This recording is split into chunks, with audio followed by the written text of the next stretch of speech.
same computer. There, we're on YouTube. Okay. So, Mr. Ramirez, are you there? Yes, sir. Okay. So what I'm going to do is read the introduction, then you'll translate it. Then Miss Dr. Skelly will be the one who will have to start you as the translation services. Do you see how to do that, Turn Dr. off Skelly? the audio for YouTube. Do you see how to do the translation services, Dr. Skelly, when it's time? Do you hear me, Dr. Skelly? Don't do it yet, though. Okay. This is a public meeting of the San Mateo Union High School District Board of Trustees. If you wish to make a comment about an agenda item or during the public comment section at the beginning of the agenda, please send an email to comments@smuhsd.org.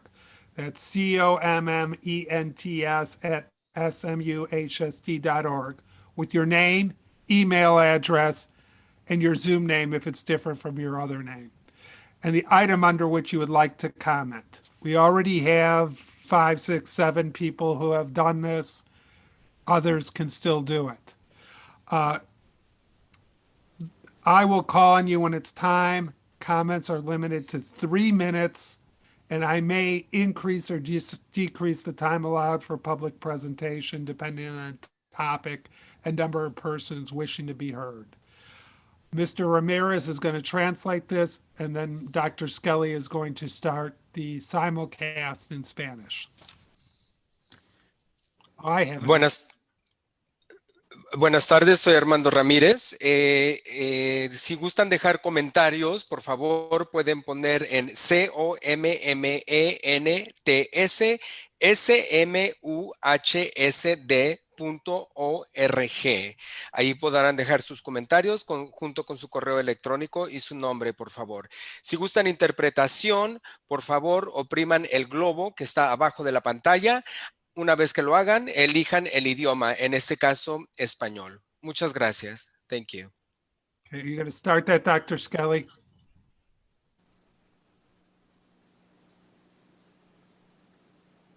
Have you started the simulcast, Dr. Skelly? Okay. Yes. Good. Yes. Okay. So we're returning from closed session, and there's 3 things I need to do here. First, in closed session, the Board of Trustees unanimously approved an agreement between Elizabeth McManus and the San Mateo Union High School District, pursuant to which Ms. McManus will provide consulting services in the area of business services after a retirement from employment with the district in exchange for district-paid post-retirement health care benefits for the term of January 1st, 2021 through October 31st, 2021. Next, I'm going to take roll call, and that is Mr. Land, Present. Miss Liege Dwyer, Present. Mr. Hanley, Yes, here. Mr. Griffin, Here. and I, Mark Friedman, are here. Now, I would like to ask that all of us observe a moment of silence in memory of Tom Moore. Tom Moore was a fantastic educator in this community. He was our superintendent, I believe, through 2005 after serving as a principal, assistant principal, teacher throughout the county and so forth, at which time he retired. But his retirement was never permanent. Despite being past retirement age, he became a community college president, and then he was elected to the Board of Trustees of the community college. He passed away last Wednesday morning, and he's been a giant in the education community in San Mateo, at the San Mateo Union High School District and in San Mateo County. And in opening this meeting, I'd ask that we all observe a moment of silence.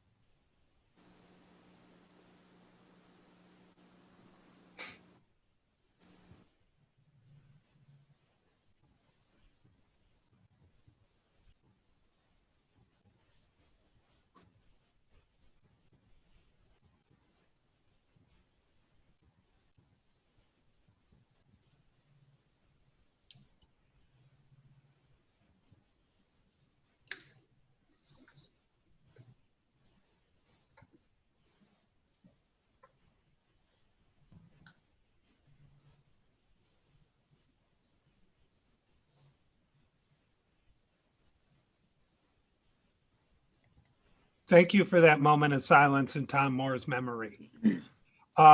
Now, Dr. Skelly, I'd appreciate it if you would lead us in the Pledge of Allegiance. I pledge allegiance to the flag of the United States of America and to the republic for which it stands, one nation, under God, indivisible, with liberty and justice for all. Thank you. So next on the agenda is public or governing board comments. First will be public comments. We have one person who asked to speak. That is Miss Stella Hunt. You have 3 minutes from the moment you start speaking. You're recognized. Hi, thank you. So I just want to take a minute to talk about the Unity in the Community event. So first of all, I just want to say that I believe the event was a well-intentioned event, but for anybody who knows anything about giving events like this, the most important thing about when you present an event, you need to know your audience. And as a member of that audience, I think we all know that the Black community has a history of being seen as an invisible community. And I was really looking forward to that event, but it became apparent very quickly when we were not allowed to be seen on screen. The Zoom cameras, it was like a webinar. We were not seen on screen. We were not heard. There was no opportunity to be unmuted or unmiked because of the format. There was a real sense of invisibility with that event, and I found it really disappointing. And it was an event that lacked affirmation, I felt, for the community. And I just want the board and the organizers to know that for me personally, it was very disaffirming. And I think the intentions were, I think there were good intentions, but that whole evening, within 15 minutes, my daughter dropped off and said, what's the point of this? They're just talking at us. They're telling us information we knew from the thought exchange that we put out there, and we could see how things were ranked. There's no opportunity for interaction. It didn't feel unifying at all. I could not see my fellow Black community members. And that's what I was really craving and looking forward to. Not only that, there has been no follow-up from that event. Now, maybe at a special board meeting coming up next week, there'll be some follow-up. But after that event, there was no email of like, thank you for attending. These are our next action steps. I haven't heard a word. I don't know what's happening next. And so, I don't want to say it was performative, but that's how it felt to me. I wish there would have been some sort of way for us to interact. And I know that can be dangerous, but in the sense that you're letting people speak their mind, but I'm asking the people involved to have another go at this, to create a space that is brave and open for us to have a meaningful dialogue and continue this dialogue in a different way. It can be done, and I feel like it needs to be done. And I feel like we need to be really seen, and we need to be affirmed in this community. And so I'm asking for another turn. And with my next 15 seconds, I would like the board also, on a different note, to consider doing a land acknowledgement in addition to a pledge of allegiance. I think we need to recognize we're sitting on the unceded land of the Ohlone people. Thank you. Thank you. Now we have public governing board comments. First is Mr. Land. Hi, good evening, everyone. I'll start with just hearing about the passing of Tom Moore. He was, as Mark said, is a giant in the area, and I always looked at him as a mentor and got advice from him from time to time. So I'm sorry to hear about his passing. I think Natalie brings up a good point. I think I always struggle with this in my own school about how to have meetings, and I think we need to be inclusive and we need to be open. And I definitely hope that, I'm glad she asked for another chance, and hopefully that's going to be what can happen, because we need to be out there. And I know in meetings like this, it's one way because we're a webinar, because we're a board and we have to get the business done. But in a forum, it should look very different. And I'm hoping that can happen. On a final note, I just want to say, I'm happy to say that I'm looking like I've been reelected. And I just want to say that thanks to so many of you out there and supporters, I'm proud to serve again and be reelected to this board for 4 more years. And I hope I can do it justice from all the votes that I received. So thank you so much. And thank you for all the support that I've gotten from my colleagues, as well as all the voters out there. Thank you. Thank you. Ms. Lees Dwyer. Okay, couple things. I was at that equity meeting too, but I was not recognized, and my picture, I wasn't on live on screen either. And so I can really relate to how people felt that they were excluded because it was not a participatory meeting. And so maybe it really was more of a presentation than a meeting, which is what I feel it was. And I think we do need to look at how if we're going to have meetings that engage, that are supposed to engage people, then we need to have meetings that are going to engage people. But I sat there too and had the same feelings that she did.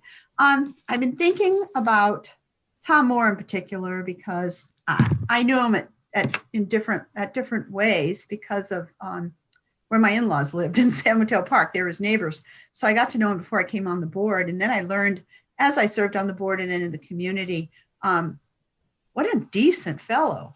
What a nice man. What a calm leader. And he was equally kind to everyone. And I think that's a real lesson for all of us.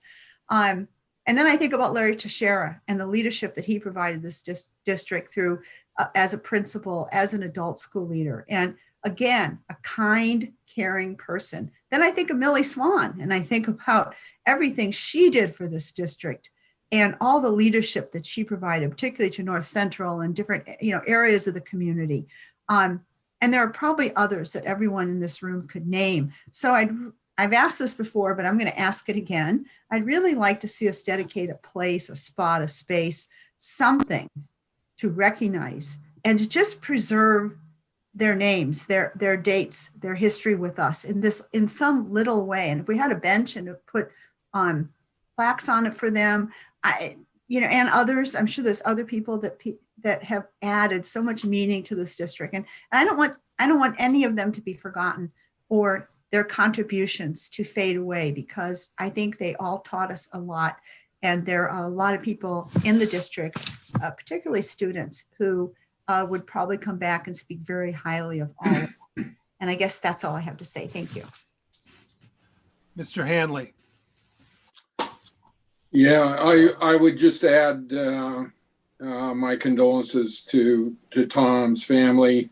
Tom was the superintendent when I was first elected in the district, and I learned a tremendous amount from Tom, not just in the first years that I was a trustee, but over the years.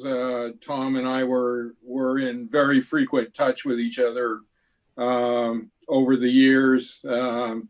When he was, when he moved on to be a college president, he and I talked quite often about, the opportunities that, high school students, moving on to college, taking college classes while they're still in high school, more integration of college classes into the high school routine, and as he moved further on as a trustee of the college district, he and I worked together on expanding the middle school or the middle college. So, we spent many hours together over the years, and it's hard to say goodbye to Tom Moore. He was a big influence on my education career, and I will certainly miss him. But he certainly leaves a strong legacy of achievement and accomplishment in San Mateo County in education. Thank you. Mr. Griffin. Yeah, I'll miss Tom. I probably knew him like almost 30 years. And I met him at the Y when we were on the board there. And he was as hardworking as any person that I ever met in my life. I'd characterize him as a dedicated educator, a consummate professional, and he had high standards. He had high energy. Anybody who ever saw him work out, he gave every workout that he ever did 100%, just like he gave every day on this earth 100%. I'll miss him personally. And then a second comment, Ms. De La Hunt, I appreciate your comments, because as we know, you don't know what you don't know. And I mean, I invested energy trying to get the thing going, and it was the first of what I hope will be, more of them. And so I can say for my part that we will address or try to address those comments, because we have one coming in January Yes. something. And so I'd like to see some of your comments incorporated. And I don't know why Ms. Lees Dwyer didn't speak up when she had the opportunity, if she felt disengaged and not, people, if you're in there, it's just difficult to understand and get a context because you don't see people. You're not you can tell by body languages a lot of times, and your point about visuals and sort of, it would be a mosaic, be a big mosaic, but it would be a mosaic. So thank you for your comments. So I just have two comments, and I'll try to be brief. Two issues. First, we have close to 10,000 students in this district, and we can't forget that every day thousands of these students are suffering due to the COVID pandemic and the way we're delivering our education. Many are suffering significant learning losses. Over 1,000 are not even engaging with online learning, according to statistics we'll see later tonight. Others have psychological difficulties and other trauma resulting from how educating is being provided. We must always remember these thousands in our district from all backgrounds that are losing out due to the way we are currently delivering education. I call on us to start thinking outside of the box to remedy this. We need to be nimble, agile, and flexible, and not lock into a singular solution. I also want to, at this time, congratulate Greg Ladd and Legia Andrade Zuniga on their election to the board for the next 4 years. I will be stepping down as I am retiring from this board, and from what I can tell, the future is in excellent hands. And I finally want to congratulate the American people. They turned out and voted in record numbers on November 3rd. And that says marvelous things about our country, that in the face of this pandemic, they figured out how to vote. Over 20 million more people voted in 2020 than voted in 2016. This just demonstrates, and of course they picked the right president. This demonstrates how the pandemic can be overcome and can lead to greater engagement. And those are my comments. So with that, we'll move to item I, communications to the Board of Trustees, the Learning Continuity and Attendance Plan. It was a communication that I believe we all saw. It was relatively short. They had no comments.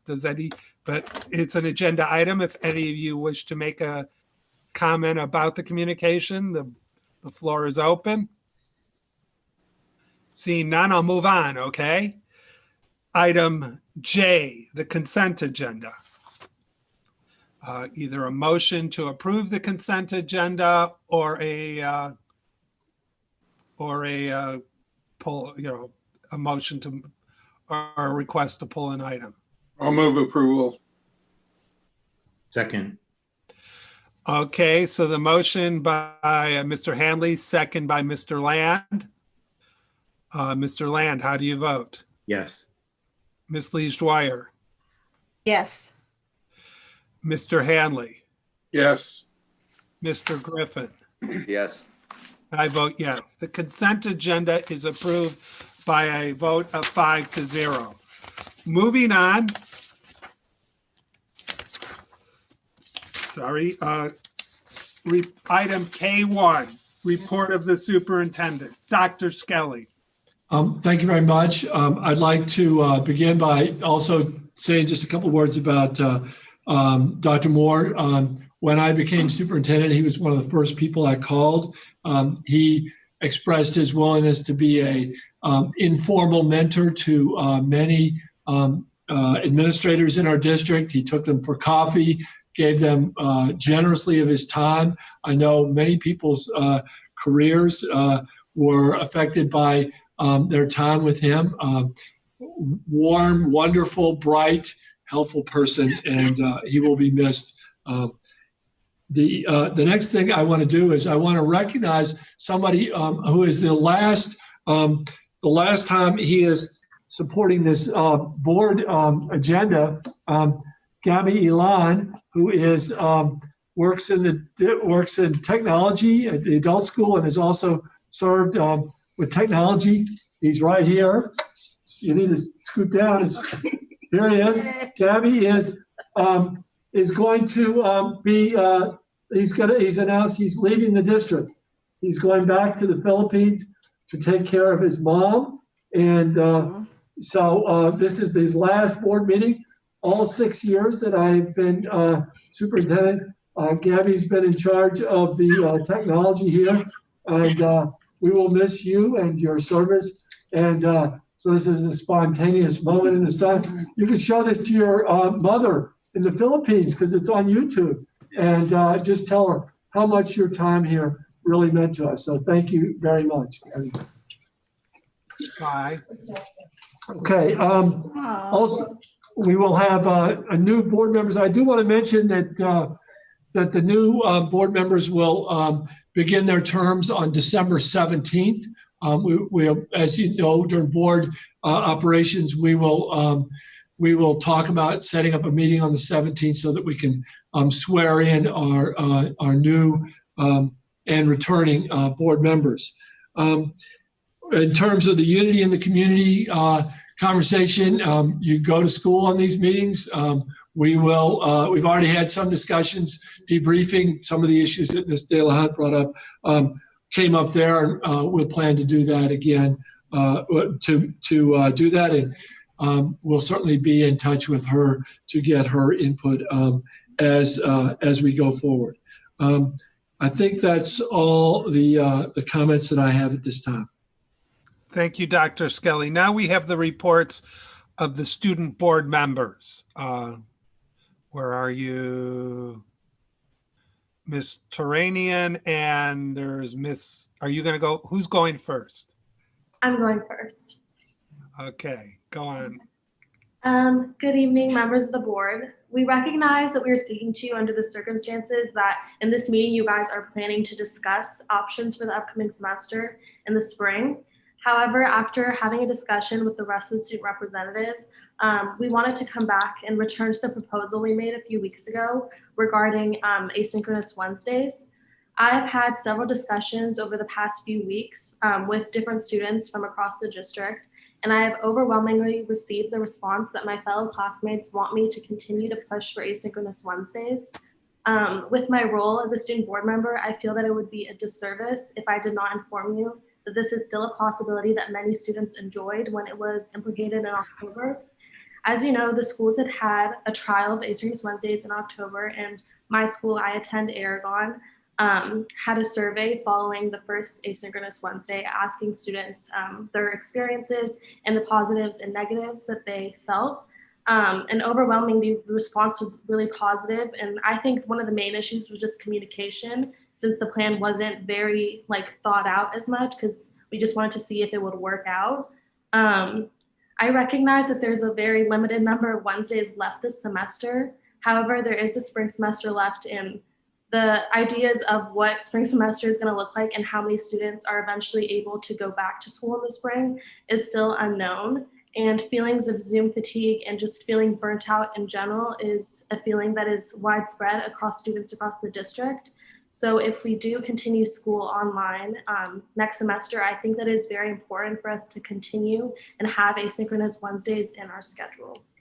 Okay, Anush.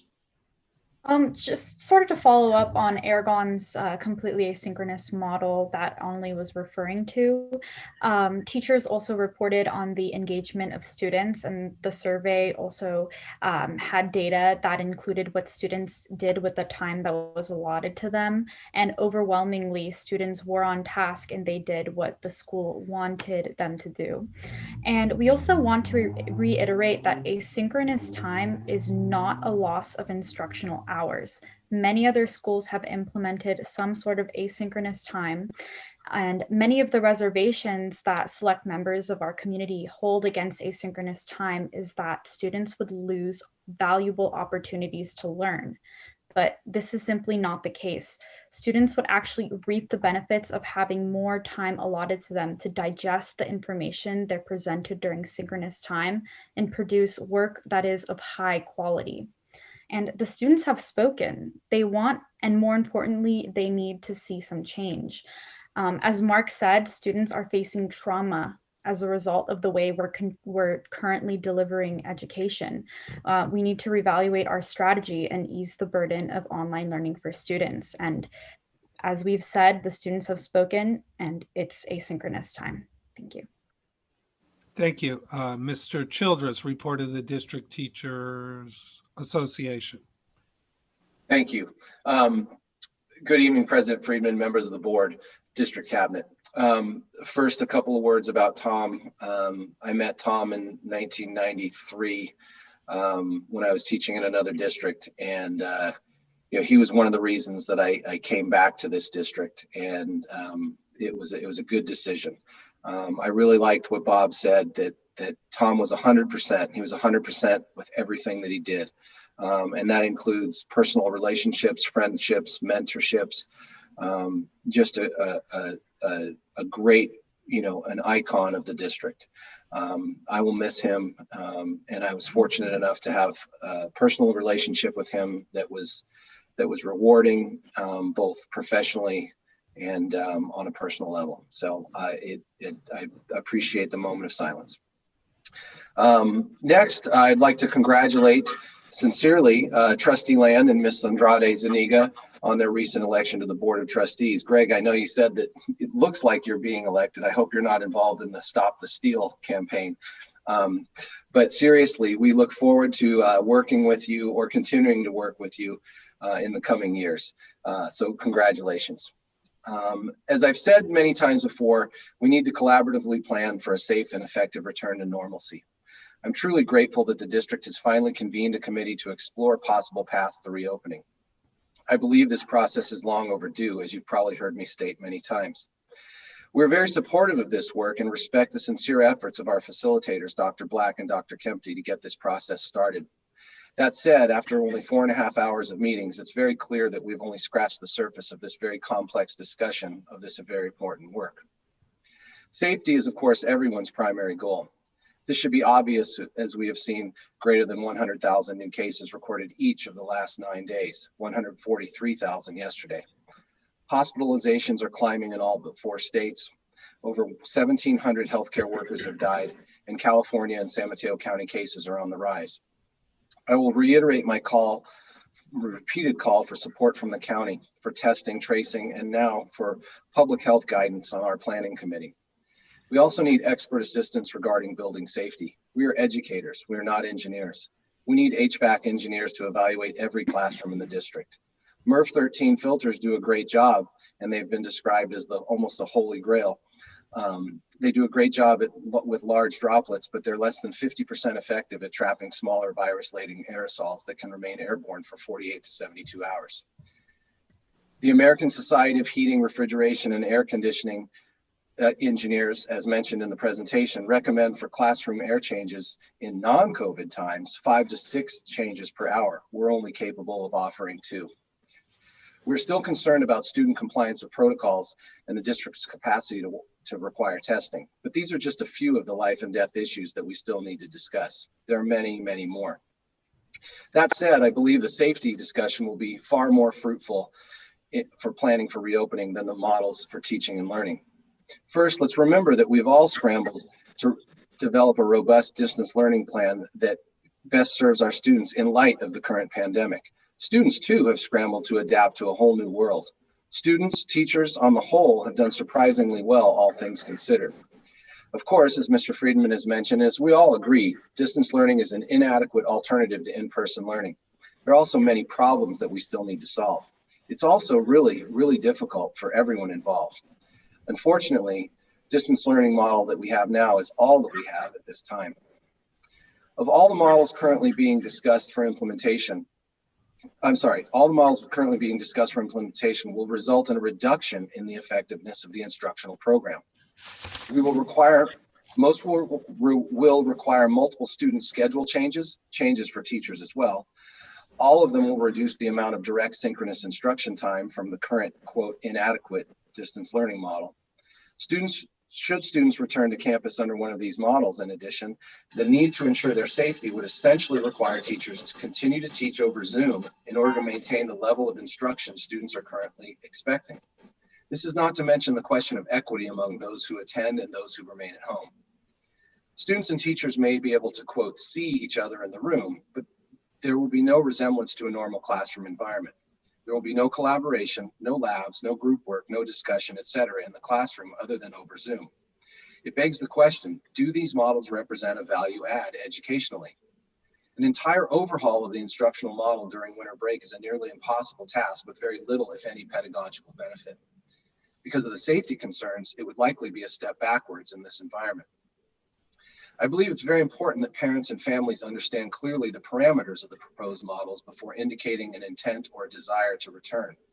We must have clear messaging before we ask any survey questions. As the board has said multiple times, we cannot afford any more flawed surveys that produce meaningless data. Communication, clear, specific communication, is integral to our success in planning. Now, I want to be very clear and restate what I've said many times, that I believe this process is the most important task at hand, and we welcome and support moving forward in whatever we can do to effectively become more nimble and agile, as others have said, to transition when all parameters are in place. We have a lot yet to discuss and to determine in order to be ready to move. I will also remind you of the sincere desire of all teachers to return to the classroom when it is safe to do so, in order to provide the best learning experience for our students and the community. That is who we are, that is what we do. We cannot afford to be hasty and get this wrong, or be caught unprepared, or make institutional mistakes that limit our ability to do what is best in this rapidly changing environment. This discussion deserves more than 4.5 hours, and I know we're just at the beginning, but there's a lot more to go. Finally, I will say, as I've said before, that we must acknowledge that we are not in control of this pandemic. Haphazardly upending the educational program for all students at this time for very little benefit seems like the wrong thing to do. Instead, why not keep what is working or leverage our resources to add and provide as much extracurricular support, socialization, interpersonal, and enrichment experiences as possible in a safe way for all students as soon as possible. That would be a true value add. Thank you very much. Thank you. Ms. Velez, report of the CSEA representative. Good evening, President Friedman, members of the board, Dr. Skelly, and everyone here. Spring semester is a hot topic tonight. A number of classified staff are on the spring semester committee. Thank you. We are pleased to be part of the conversation and planning phases. These are complicated discussions about students returning to campus to not only provide them with the social, emotional connection we are all longing for, but to learn. We are concerned for the health of all students, staff, and potentially their families.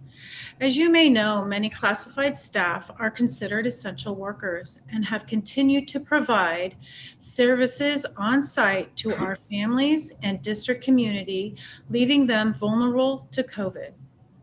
We are particularly concerned with the potential lack of some students following the rules, wearing masks properly, social distancing, behaving during lunch and free periods. How will the district collectively ensure students continue to follow the health and safety policies while on campus? Contract updates. The agreement of our 2019-2022 contract has been ratified with an overwhelming yes vote. We have also settled our return to work agreement with the district and hope to have it signed by all parties this week so we can send it out to our members for review and a vote. Reclassification.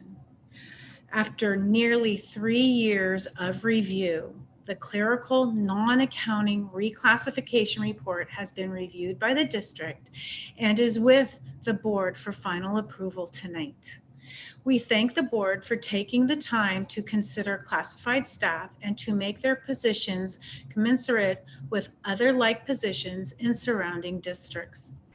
We urge the board to consider and approve the recommendation in the report. A huge shout out to classified members Nancy Kane, Janelle Vasquez, and District HR Generalist Lulu Davidson and Christine Rosaya for all their ongoing efforts in reviewing and updating each job description. Lastly, CSEA's second annual holiday gift card fundraiser has begun to help out students in our district most in need. Please contact me if you'd like to donate. And the e-board would like to thank all of you for your time this evening. Stay safe and healthy, and happy Thanksgiving. Thank you, Ms. Velez. Now the report of the San Mateo Adult School Teachers Association representative, Ms. Stephanie Funk. Good evening, President Freeman, trustees, and Dr. Skelly, and guests. I'm Stephanie Funk. I'm the co-president of our teachers union and an instructor in the Adult Schools Active Adults program. I wanted to thank President Freeman for his years of leadership and also congratulate Mr. Land and Ms. Andrade Zuniga. Mr. Land, for your reelection, and for Ms. Andrade Zuniga joining the board and bringing her valuable experience and perspectives. There's a lot of great work happening at the adult school. In the interest of time, I've selected just 3 things to highlight tonight. The first is a collaborative effort between Excel, which is the consortium of adult schools and community colleges in our region, with researchers at Stanford University to survey our student population in order to better understand the situation, opinion, and needs of students in San Mateo County and understand how these may vary based on a person's background and circumstances. Findings from the survey will help us identify where and how we can improve and increase student support for this population. The second item is union member and San Mateo Adult School Career Education Program Coordinator, Stephanie Kriebel, and former San Mateo County Census Coordinator, Aparna Ramakrishnan, were recently published in the National Civic Review, which is one of the nation's oldest and most respected journals of civic affairs. Several of our student leaders who themselves have won awards and accolades for their civic engagement were quoted in the article. Their article is entitled Empowering New Immigrant Civic Leaders Through Adult Schools, and that's some of the really important work that adult schools do. A link was sent out district-wide in Monday's e-news bulletin, and I encourage everyone to give the article a read.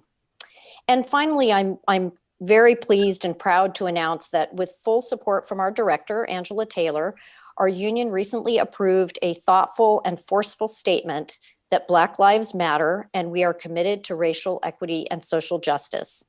The statement was an effort that was actually started a while back by union member Cynthia Eagleton after the police killing of George Floyd. The final draft was pulled together by Union Vice President Shari Deggy, and I would like to read our statement now. Black Lives Statement. The San Mateo Adult School Federation of Teachers emphatically declares our support for Black Lives Matter. We recognize the value and dignity of every Black person and the systemic discrimination they have suffered, beginning with the onset of slavery approximately 400 years ago. While Black people have fought for change, people of all races, and especially white people, must now link arms and fight together to eradicate systemic racism. Recent killings of Black people by police are part of a long history of violence against people of color. These egregious acts call us to reassess our society because we allow such things to happen. The targeting of the Black community by law enforcement serves as a call to action to end the incessant use of excessive force and violence by police. We are a civilized and self-governing society, and law enforcement should protect and serve all of us. We stand united in holding police and the criminal justice system accountable for any and all actions of racial injustice.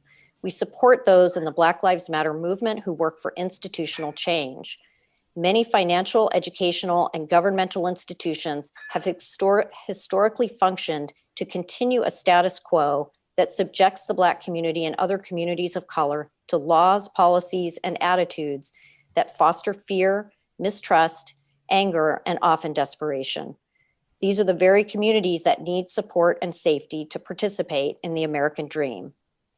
As we struggle within the context of systems with elements of racism and at times white supremacism that make life more dangerous and precarious for people of color, we stand against all forms of racism and the notion that privilege of any kind is granted to any person simply because of the color of their skin. What we need is real change, not incremental change, but large-scale systemic change.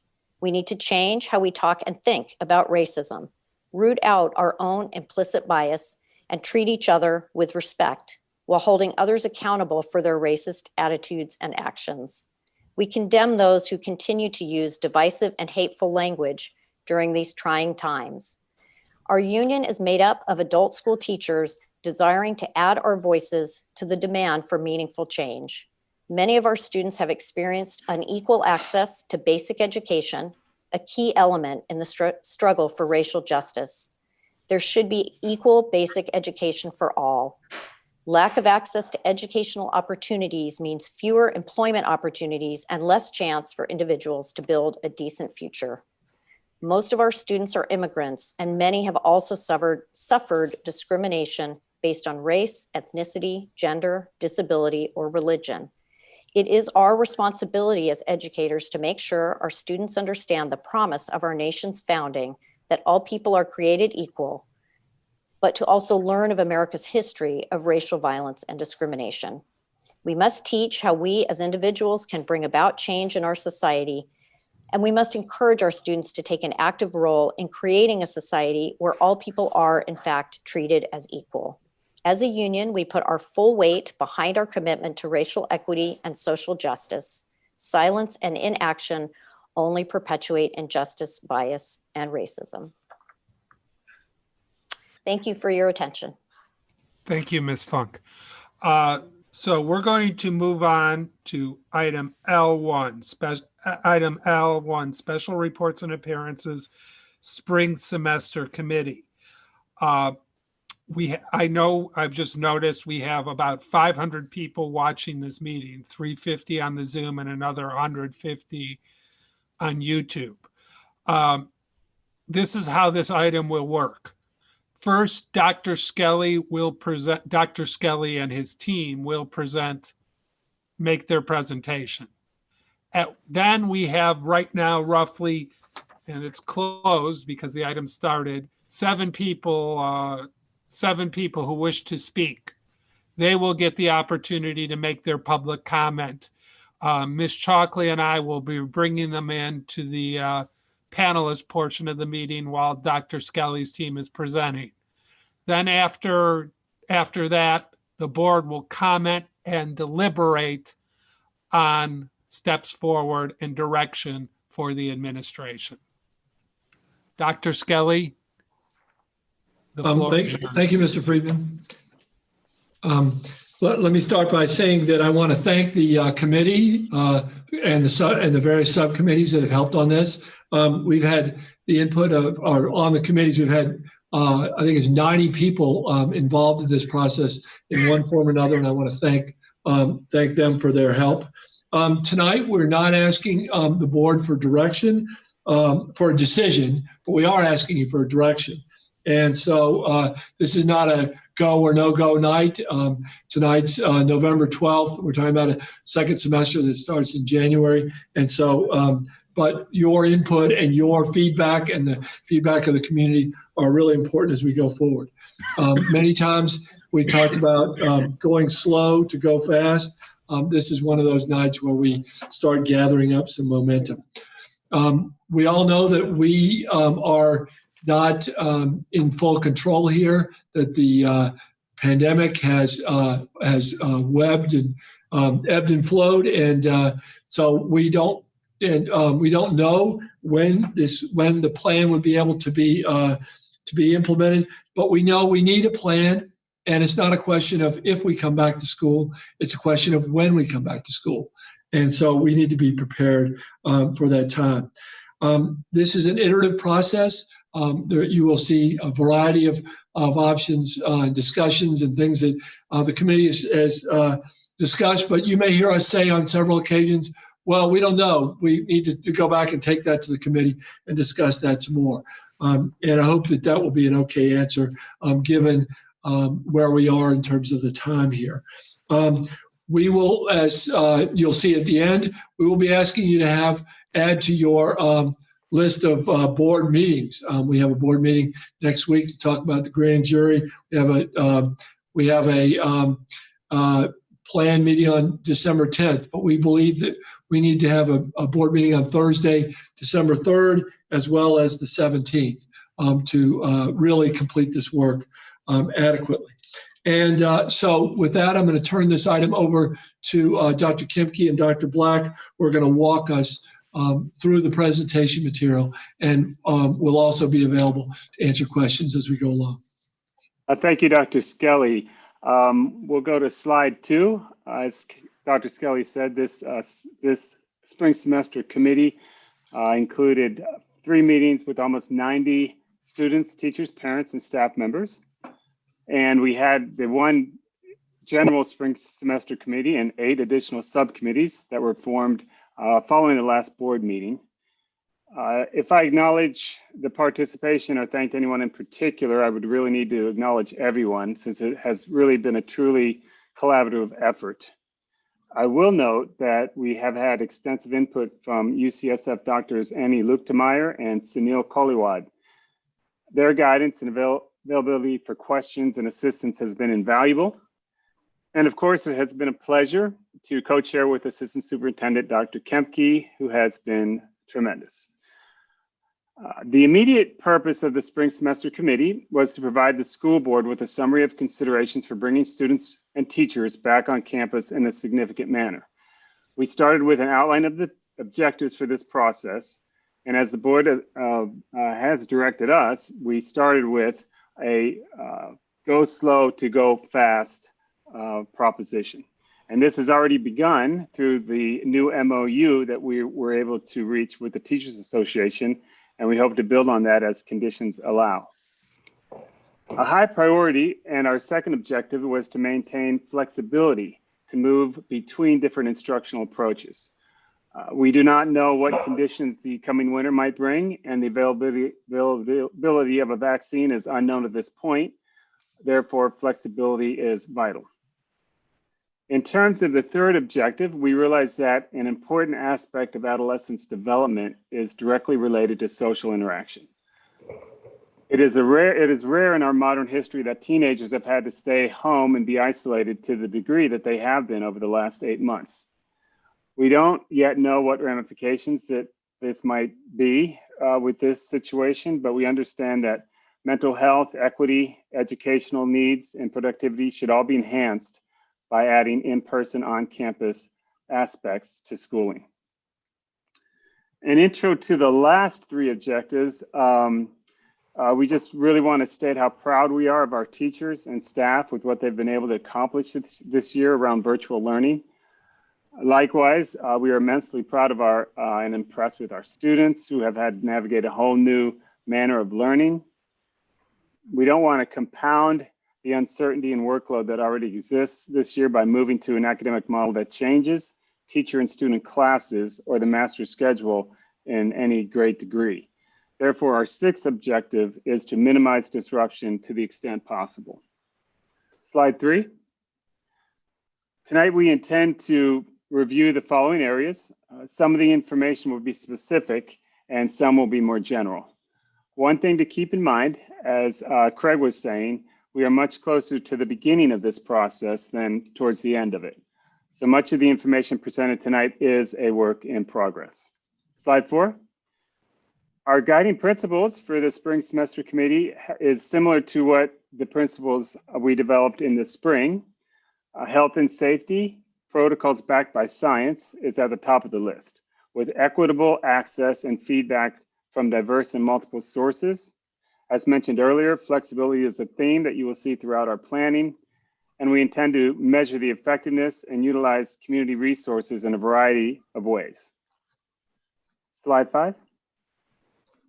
Slide 5 is a draft of proposed phases outlined in a general sense. Currently, using these phases, the district would be placed in phase 2, as we have learning pods on our campuses supervised by our dedicated classified staff and administrators.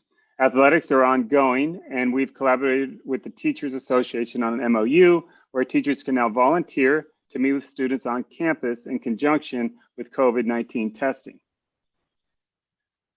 Phase 3 would add a COVID-19 testing component on a wider scale, as we will explain a little later in the presentation. We expect athletics to expand into season 1 on December 14th.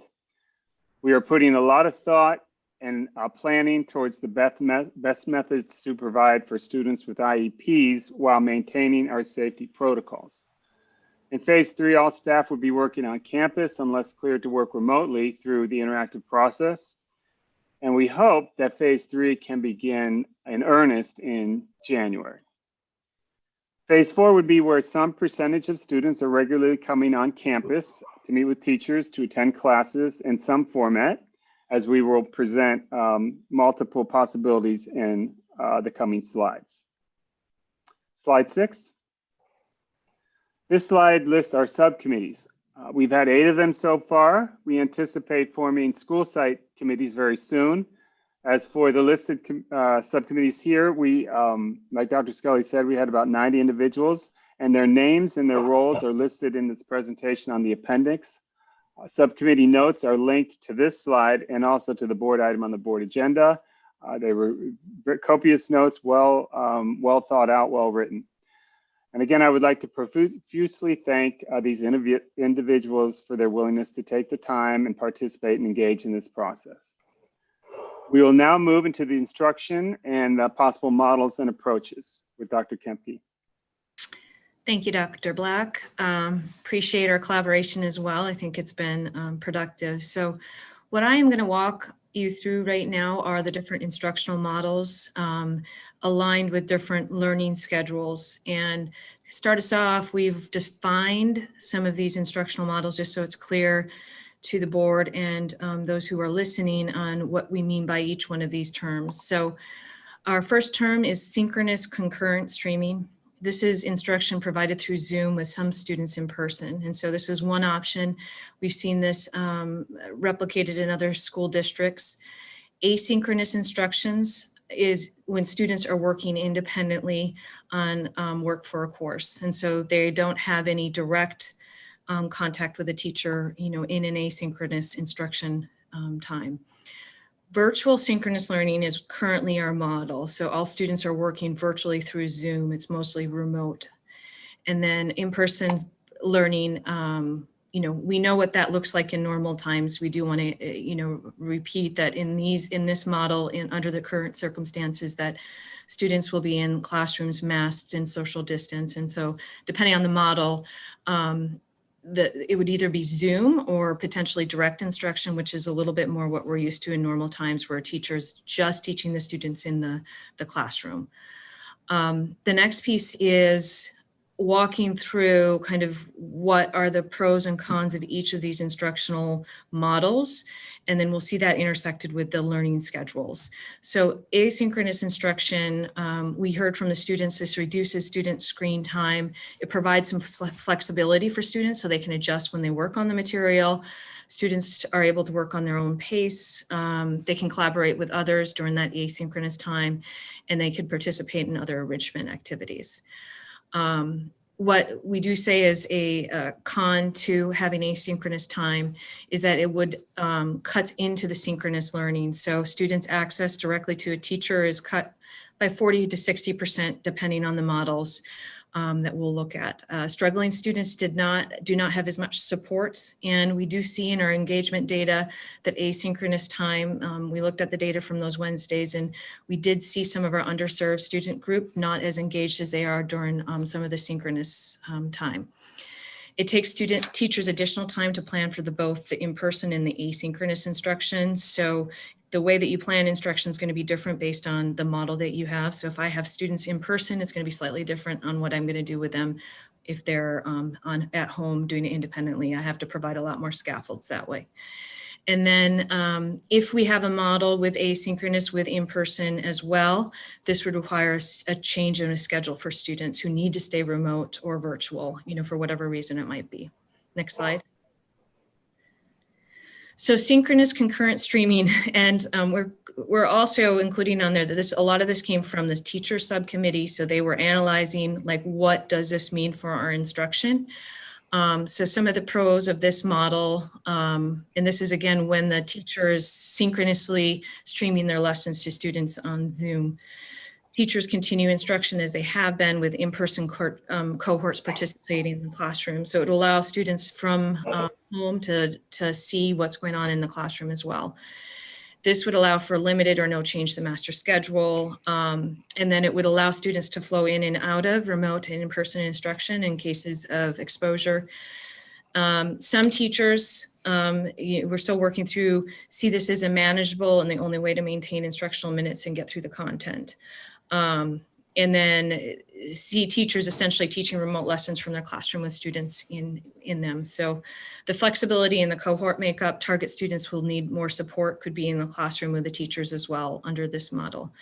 There are definitely divergent thinking from the teachers in this because there is some benefit to allowing me to just directly teach the students that are in my class versus trying to manage both, so we're still talking about how to support that and being creative on how we could support kind of that dual situation that teachers have to go through. So teachers need to manage the online students in person. There's concerns about equity among cohorts. So students who are in person at home, will they get, we know that they may get different experiences, and how do we maintain the consistency between those experiences to move forward? A lot of the streaming model requires it's kind of presuming a more lecture-based approach, and most of our teachers don't rely just on lecture. There's a lot of different differentiation that happens. New technology might be required here, and also the full benefits of in-person instruction may not be realized. You can go to the next slide. So some in-person considerations. So we've heard many of these. I won't belabor the point, but we know that this is really important to our students. And honestly, we've heard from a lot of staff having that interaction in person is really important. So it gives us a chance to check in with those students. We heard a lot from parents that normal routine for students, them getting up out of their room, going to a place and having a routine that they have a daily is helpful for mental health and social emotional health. Improves access to instruction for students who struggle to learn at home. So we know that we're seeing some of that. And we're also worried about some of our underserved students. We know having in-person experiences can support them in engaging once again. There's the concern around what is it going to look like with the masks and the social distance. So teachers are still working through, what would the group work look like, if we can do that at all. Teachers are also uncomfortable with the amount of collecting materials. And then, it still would require some screen time. And then, you know, it could look a lot like remote learning with students at their desks, you know, but it would allow them to see each other in person. All right, so now I'm going to take us through, and most of these models are reviewed from many different districts across the California, who we took a look at their current models. So some of them are actually in session. They're have in-person instruction happening right now. Some of them are, these are proposed models, and the committee looked at these models, and then we'll start to go through the pros and cons of each. This is really this is the intersection of the instructional models that I just covered. So asynchronous, synchronous, concurrent streaming, and in-person instruction, and how the schedule for the students would look based on how we split up the cohorts of students. So we'll go through each one. We've named them. This was great help from Sabby Hopkins and Eliza Zendelman, who helped kind of take away all of the names of the districts and just put these into models so that we could take a look at this pretty objectively. So we're going to look at each one of these, and then you'll see a pro and con. I'll go through that part. I'll try to go through it a little more quickly because we do kind of have a final analysis of each one of these models at the end. So you can go on to the next slide. So the model AB, this is 2 cohorts with asynchronous days. So essentially students would be at school 2 days a week, and then they would spend 2 days in an asynchronous model. And in this model, they would have a Monday that's more of an asynchronous day. You can go to the next slide. We saw students have flexibility in their days. They're essentially having asynchronous days 3 days a week, and there's enrichment and support possibilities on Monday. We saw more cons with this model because it does decrease the instructional minutes that are synchronous. 3 asynchronous days a week were concerning. Order of days would disrupt flow of lessons. So trying to ensure that the lesson is comprehensible to students is difficult in that model. And this would require a change of master schedule. It's not that flexible. You can go to the next slide. Model AB plus is what we're calling it. This is 2 cohort days with 2 asynchronous days. So the only distinction between this one and the previous model is that that Monday's got a virtual synchronous day. So on that day, essentially teachers would be doing what they do currently on our Wednesday schedule. You can go to the next slide. In this one, we see the pro is that students again have that flexibility. The synchronous day once a week will provide the opportunity to ensure students are all synced up. So having that on a Monday allows a teacher to kind of align the whole week's worth of work for students and make sure that they know what to do for the week. This one again decreases instructional minutes. It requires a change of the master schedule, and it's not that flexible. Go to the next slide. Model AB streaming, this is 2 cohorts with asynchronous streaming. So in this model, students attend 2 days a week and in person, and then they're also concurrently streaming into the classes simultaneously. And so what that means, the students would have 4 days a week of the kind of same model that we're seeing now with some of the students in the classroom. And on this, it has Monday as a synchronous day, and then another model you could take a look. It's the 5th day. I'll talk a little bit about. In one model, you start with a virtual synchronous, and in the other one, you could have an asynchronous Monday. But this allows for students to have 4 days of kind of synchronous learning. Next slide. So we'll see here, we see the least amount of schedule changes. So students that need to be remote are able to be streamed into classrooms. They can easily opt into virtual without that schedule change. We don't see a change of teachers who need to be remote for health reasons or otherwise can continue to be remote. It has that flexibility. It optimizes instructional minutes, so we would not see a change in instructional minutes. It allows virtual teachers, I said that, and then could maintain current daily schedule. So we could stay similar to the daily schedule that we see now. Some of the difficulties here, the cons, are that it's requiring that management of learning both in the virtual and the in-person realm, which is going to be a new challenge. Screen time will continue to be quite high. And then we worry about the students that need to continue to be virtual. Next slide. So this model is mimicked after actually a district up north who's in person right now. and students choose to be in an in-person class with a virtual synchronous class every week. And so what they basically flip between is on Monday, I am in person in the morning, and then I am asynchronous that afternoon. On Thursday and Friday, I'm virtual again. So you do an A/B.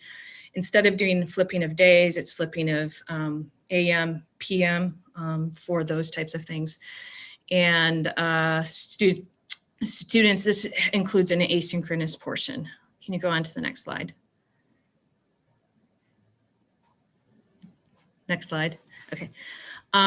This has lots of flexibility, and it allows for the flexibility between that virtual and in-person time. It also, one of the things that we didn't mention on the pro, but I know that this is something that the district had mentioned was helpful in this model, is that you have time between the AM and PM to clean, and you're not dealing with the lunch period. So we know lunch period comes up as a concerning thing for folks in terms of managing that time. Instructional minutes are decreased here, so we see less direct contact with students. And it does increase the contact that teachers have each day. It probably would require, it does require a change to the daily schedule. And if students want to be remote, it would require that as well. And it's difficult to implement in a 7-period day because you're splitting up your days AM, PM.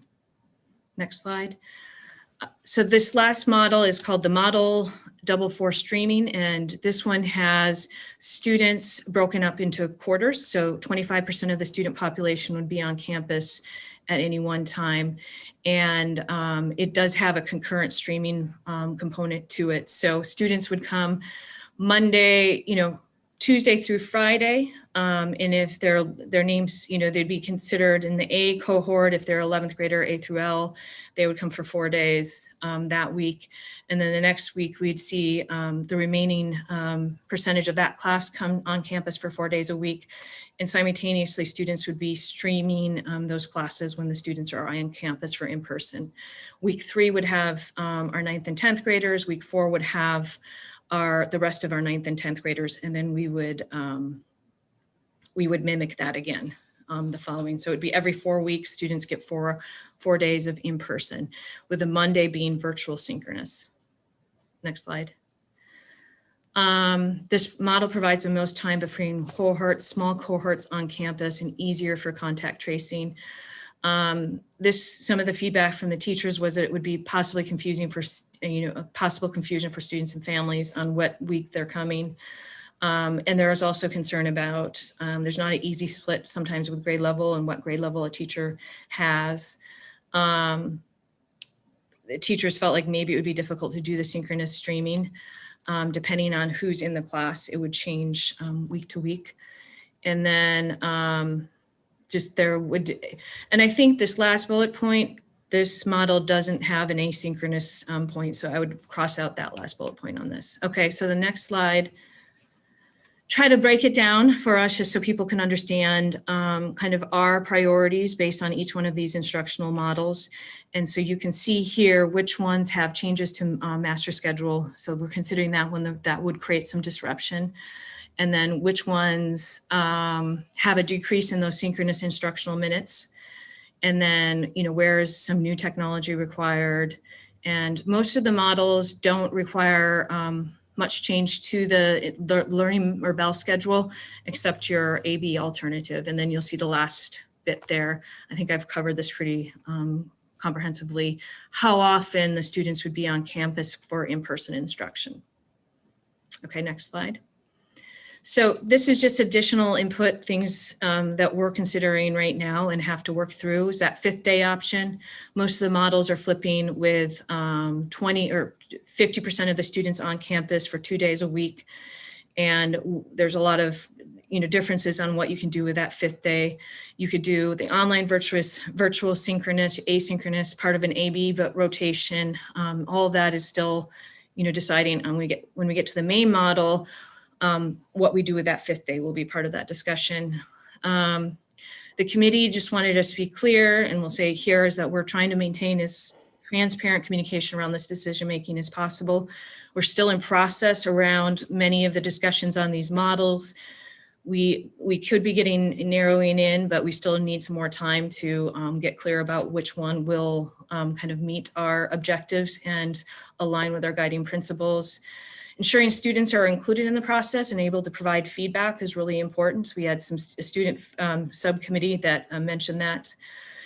So we are working on gathering additional data on the percentage of students and families who come to campus for in-person instruction, because that will make it, that will have an impact on what this might look like.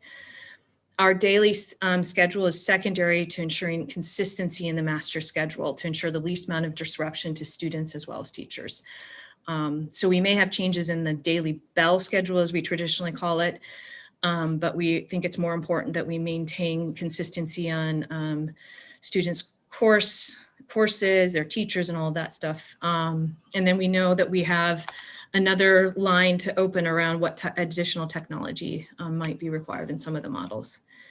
And I think my last slide here, I've been collaborating heavily with Ms. Chalkley, our manager of communication. She has headed up a subcommittee on developing a survey, and we've done our very best to make a survey that's transparent and clear in communication, as well as collecting the data that we need to move our committee work forward.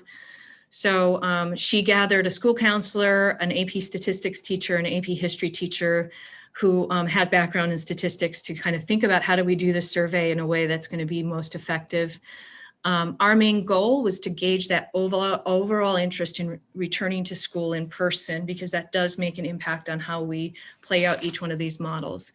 And then we also want to learn about the factors that are important to teacher or families and students in their decision making, because that will help us in our creation of the best model. Timeline. She is hoping, we're hoping, I think we've looked at this thing quite a bit, to send that survey out tomorrow. Our outreach to families who don't respond is going to be significant. We do want to make sure that we get responses from all of our families and that we have a good representation of them. And then from there, we'll share the results widely and as clearly as we possibly can. I think I pass it back over to Dr. Black now. Thank you, Dr. Kempke. Slide 25, we're going to move into our safety protocols, and the County Office of Education's 4 pillars are the basis for our current and our anticipated safety protocols. The pillars are categorized into health and hygiene, face coverings, physical distancing, and limited gatherings. Slide 26. We have a draft of an on-campus instruction facility safety plan. This is a comprehensive report of our safety procedures and protocols. It's currently 35 pages, but will increase once we add school site specific information, and it's linked to this slide. The following few slides present an overview of the facility safety plan. Slide 27. Currently, employees use the LiveSafe app for health screens before they come onto campus. Students will use this app before arriving to campus as we hopefully move into phases 3 and 4. At this point, we are planning to take temperatures of students, but recently we've received guidance that this may not be recommended. Therefore, we're looking into this further. When students are coming to, leaving from, or on campus, they will be expected to wear face coverings and maintain 6 feet of separation. Students will receive clear instructions and training on safety protocols. Don Scatena and the Student Services Department have developed a detailed matrix for interventions and responses for students who do not follow the safety protocols. Slide 28. Our typical standard size classroom, as pictured here, can accommodate approximately 14 to 17 student desks while maintaining the required separation distance. Students will be asked to limit the number of items they bring with them into class and use so as not to impede the cleaning and sanitation that will go on throughout the day. Student lockers will not be used to guard against congregation at different points on the campus and that increase students' path of travel. Slide 29. School sites will have detailed and posted paths of travel and well-communicated ingress, egress, and drop-off pickup procedures. And this will all be communicated, of course, to families. Now for the next few slides, I'm going to hand it over to Ms. Sarah Devaney, and she's the Student Health Coordinator. Slide 35. Thank you. Or 30, sorry. That's okay. So what will we do if a student or a staff member identifies that they do have symptoms while they're on campus or prior to coming on campus? There are three primary ways that we're going to identify this. One is through our daily health screening app, our Live Safe. The other is our attendance forms, working hand in hand. If someone identifies that they have symptoms or something related to COVID, we will follow up. And these are practices we have in place right now for both staff and students. Another way that we're going to rely heavily on is staff or student report, and we're getting those already. If someone hears of something, if a student discloses to a teacher, they share that information so we can follow up to make sure that we are following the return to campus protocol to keep everyone safe. If a staff or student suddenly becomes sick while they're on campus, we will have an identified isolation/quarantine space for them. These will be outdoor covered spaces in the form of a pop-up tent with 3 sides located as close as possible to a pickup area so that a parent, or if needed, 911 is able to get to the staff or student safely. One of the things that's really important is that we all need to be in this together. And so if typically you would come to school with the sniffles, we are going to ask that you don't do that this year. You need to stay home, and you need to share why you're staying home and err on the side of caution. And we all need to be in this together to keep ourselves and others safe. And we will hold students and staff to that. If someone does identify that they have symptoms and they've been on campus and they have not have a known exposure to COVID, there is a very thorough flow chart that's been shared by the San Mateo County of Public Health.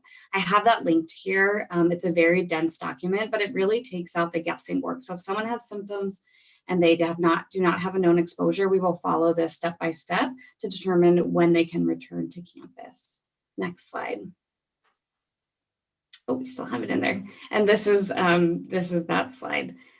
So it really takes out the guessing work. There are highly suspected symptoms, and then there are less. And so if they have one of the class A or 2 of the class B. And so it really walks you through what you would do. Next slide, please. We also have a very thorough plan from the county related to what to do if you have a suspected or confirmed case on campus. And we do have some experiences with this with our staff, as well as our outdoor learning pods or athletic pods at this point, as well as our notification process. So I would invite you to look at that. It is, again, a dense process and procedure, which we're following closely. A few examples I can walk through quickly. We have had a few staff cases. Once we hear either from a staff person or a student that they have tested positive, we immediately reach out to the public health department. We have a great school liaison. We are on a cell phone to cell phone basis at this point. She picks up at any time of the day, and I really feel like she's an incredible resource for us and very responsive, and really walks us through step by step.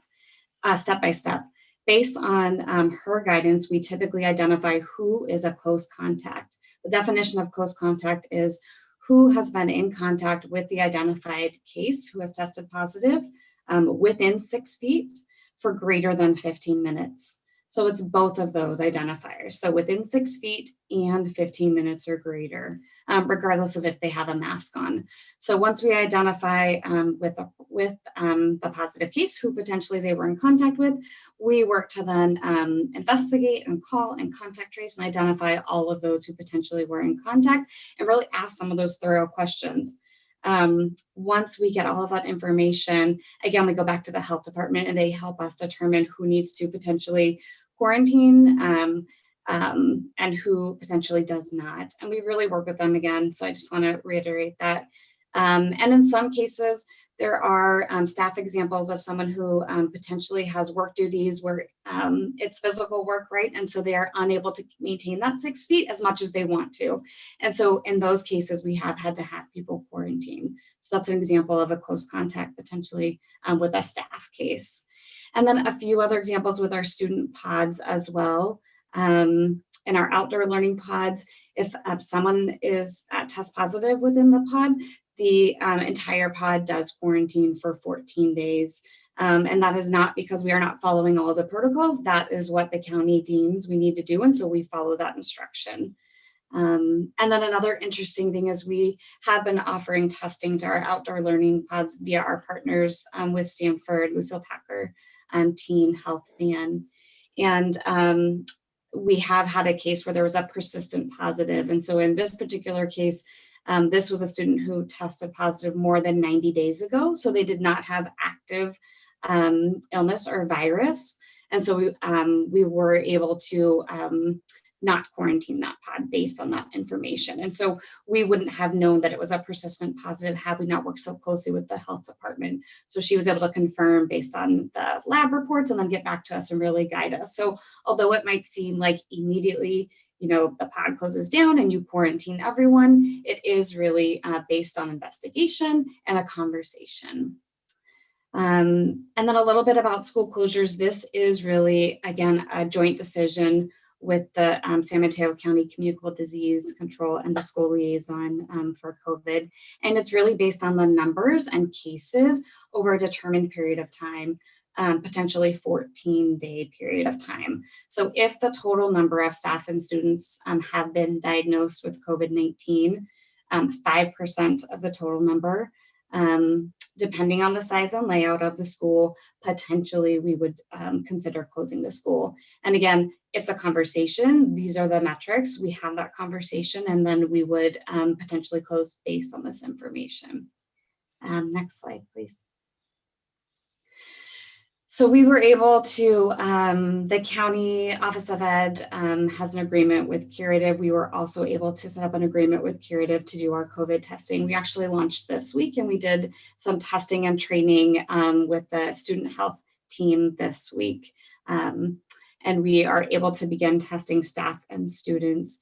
There's FAQs here for those of you who are interested in more information, but we will be able to offer on-site at each location testing for staff and students. Results are really easy. They come online via text message, you log in quickly, and you're able to get your results. The type of test is the RT-PCR, and it is an oral swab, which we have heard from students is much more comfortable than the nasal swab, which I think is more well known. The great part about this is that we will get those results directly, and so we'll be able to hopefully work as quickly as possible to identify and then begin the process with the county health department again to contact trace, quarantine if we need to, and immediately put into place all of our other protocols to support if there is a positive case on campus. We do have capacity to test all staff and students. We verified with Curative this week their volume and capacity, and they have no worries that they will be able to meet our needs, which is wonderful. And then we will determine how frequently we'll be doing the testing.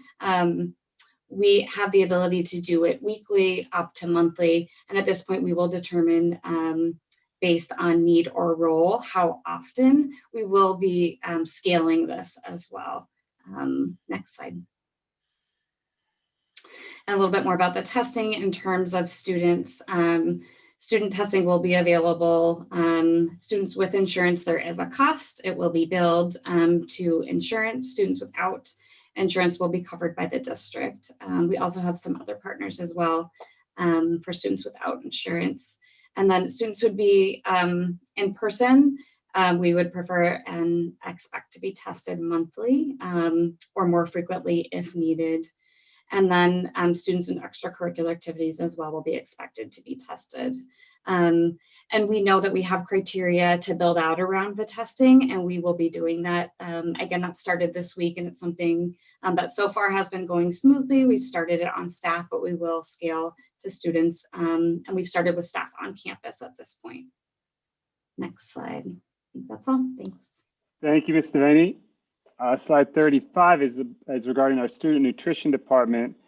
Our student nutrition department has done exceptional work throughout the whole pandemic and continues to do so. Currently, we're providing grab-and-go meals to families using all the proper safety protocols as possible. When students do eat on campus, they'll be instructed not to face one another and instead face the same direction, eat outdoors if possible. School sites may designate certain areas for portions of the student body. Slide 36, employee safety. Employee safety has been our top priority during our collaborations with the teachers union for both sides. The next two slides only touch on the surface of our efforts in this area and our plans. The facility safety plan report goes into much more depth. But for employees, explicit instructions and necessary training will continue to be provided based on the 4 pillars framework. The district will provide advice about the use of workspaces and equipment to all employees.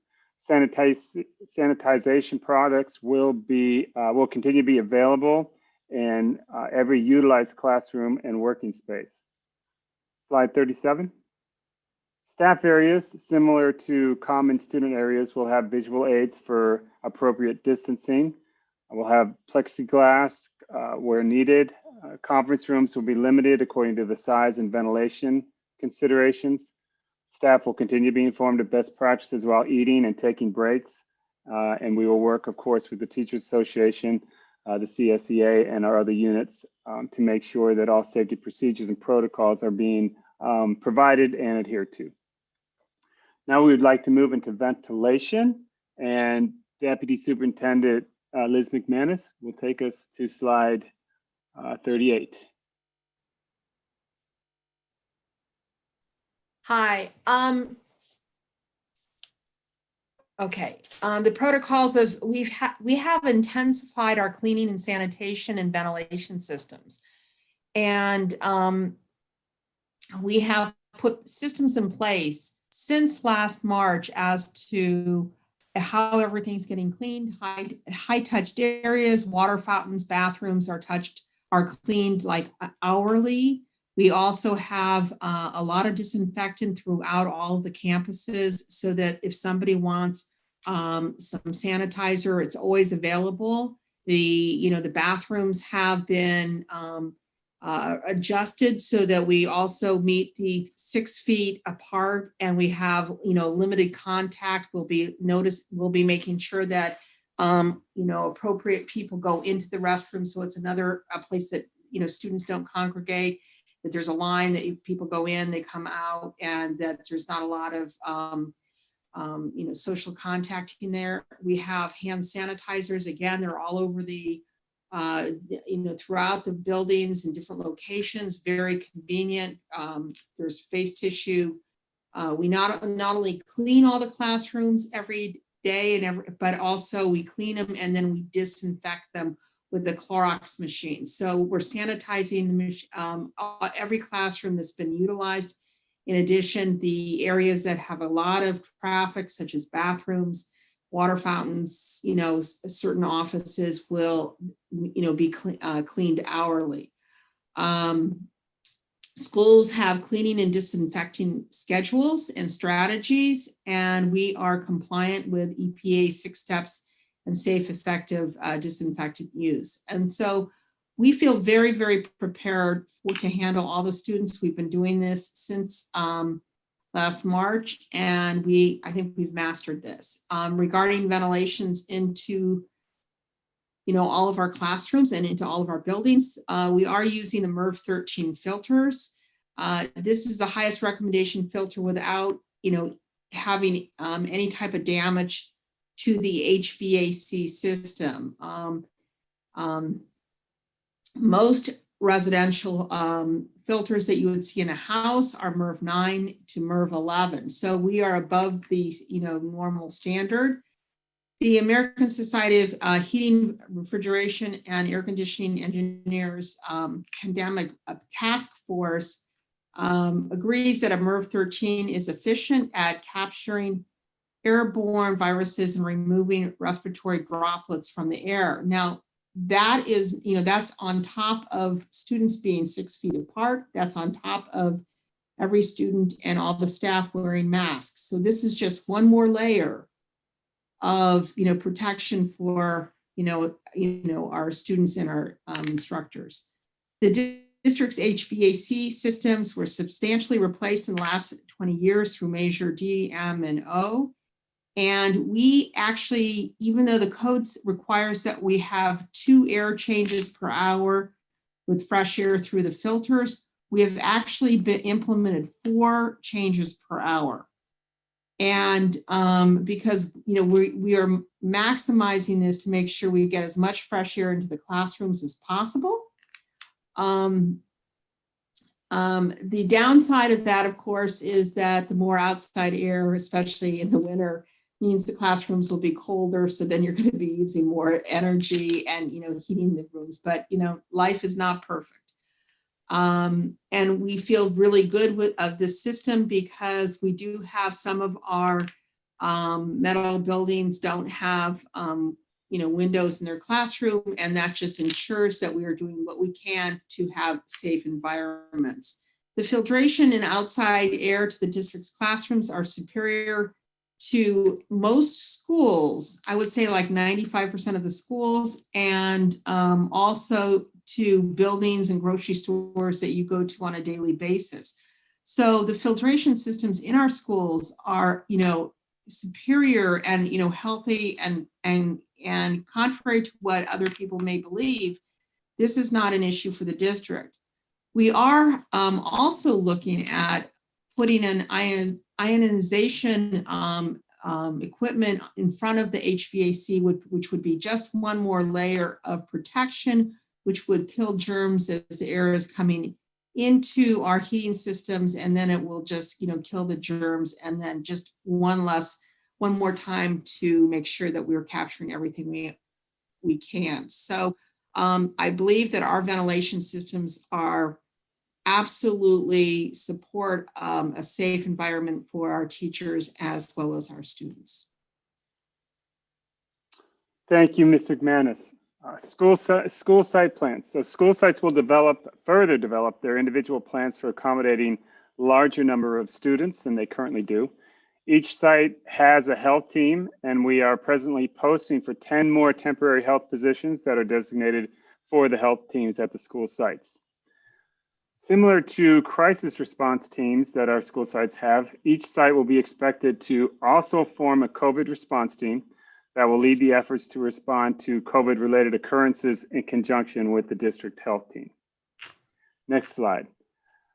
That concludes our slides of the presentation, and now I'm going to hand it over to Dr. Skelly to talk about next steps and elicit feedback. I think, first of all, I want to thank Dr. Black and Ms. Kemke and Ms. McManus for going through this. I think it was a very thorough presentation, and we look forward to hearing the board's questions as well. As thank you, Ms. Devaney. We want to continue to engage the committee in its work. I think they've added a tremendous amount to this process. Right now, we'd like to discuss the various models. Here we were eager to hear the board's feelings. Obviously, there's some negotiations that are associated with this plan that we need to work through with our employee groups. Sites need to build plans, and then we asked that the board look at the schedule for a meeting on the 3rd of December to augment the meetings on the 10th and the 17th.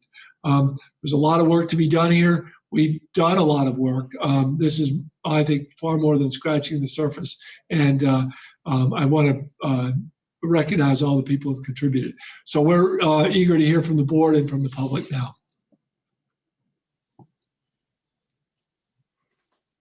Thank you. So we're going to, unless board members have a quick question, clarification question, I got to move to public comment. Okay, no one has one. Public comment. Everyone who, Ms. Chalkley, is everyone here except I didn't see Vladimir Aramev. I guess he's not. I will look for him one more time. I couldn't find him earlier, but I will look right now. Okay, so I have speaking, and this is the order I'm going to go. Karen Sipes, Wyatt McGovern, Kagan Steinbrecher, Anne Rhee, Rick Shar, and Helen Jen. You'll each when I recognize you, you each have 3 minutes. There's a clock there from the time you start speaking. And I just want to add one other thing. I noticed that some people raised their hand. That is not how you speak in a, how you're recognized in, Zoom raised your hand. That is not how you're recognized in a public governing board meeting. You have had to put in a blue slip, which we have now replaced with an email before the agenda item began. Karen Sipes, you have 3 minutes from the time you start speaking. Oh, it's Larkin Sipes, I guess. No. Hi, I'm sorry. You're using Larkin's computer. Yes, exactly. He had to use my computer one time to log into school. It has his name, and I haven't. Okay, you have 3 minutes. Thank you for all of this work that everyone's doing. I just want to say that up front because I know this is an unbelievable amount of work and a strange and unprecedented situation. I just had a short thing to say, which is that in all of the communications I've received as a parent, I haven't gotten a lot of sense that the board and the district is aware of the fact that the students are getting fatigued. And I want to make sure that you realize that it's hard for them to keep up this current mode of schooling. That I think the strain is becoming too much for the teenagers that need to really be mentored, and now they are doing it all on their own. The more sensitive ones are starting to drop off the radar. I'm sure you're aware of this. The percentage of falling grades, I saw a news story recently, has gone way up in nearby high school districts like Sequoia. And I'm seeing in our own household that kids that are trying to handle all of the work of the administrating and figuring out their schedule, doing the IT, and also their academic work all by themselves are finally beginning to just get overwhelmed. So when I see you going over the different models, I feel like there is a bias that this original model is the best way, and changing from the model requires proof that it would be better. But I just want to say that it's hard for the kids to keep this up. I'm sure you're aware of it, but I just want to reiterate it. I'm really impressed by the efforts that everyone has made around making the school experience work in these circumstances. And I know it may not be impossible to allow a return to school, but I do hope that you will make efforts, even if they can't go back in person, to provide support for the kids who really have gotten so overwhelmed they don't even see a point in asking for help. And they need to have an avenue to get more personal assistance because they can't keep treading water. So my sophomore, whose name you just saw, summed up his frustration with the school year so far is what he told me the other day was, it's like instead of being a solid object, school this year is like a raft and none of the pieces are tied together. And so instead of being able to fix up the raft, all day I'm trying to keep all the pieces together in the shape of a raft so I can see where I am. So that's the kind of stress they're all dealing with. And I just want to say thanks for doing your best to help them. Thank you, Ms. That's my statement. Thank you, Ms. Sipes. Next is Mr. McGovern. Hi, everyone. My name is Wyatt McGovern, and I'm a senior at Burlingame High School.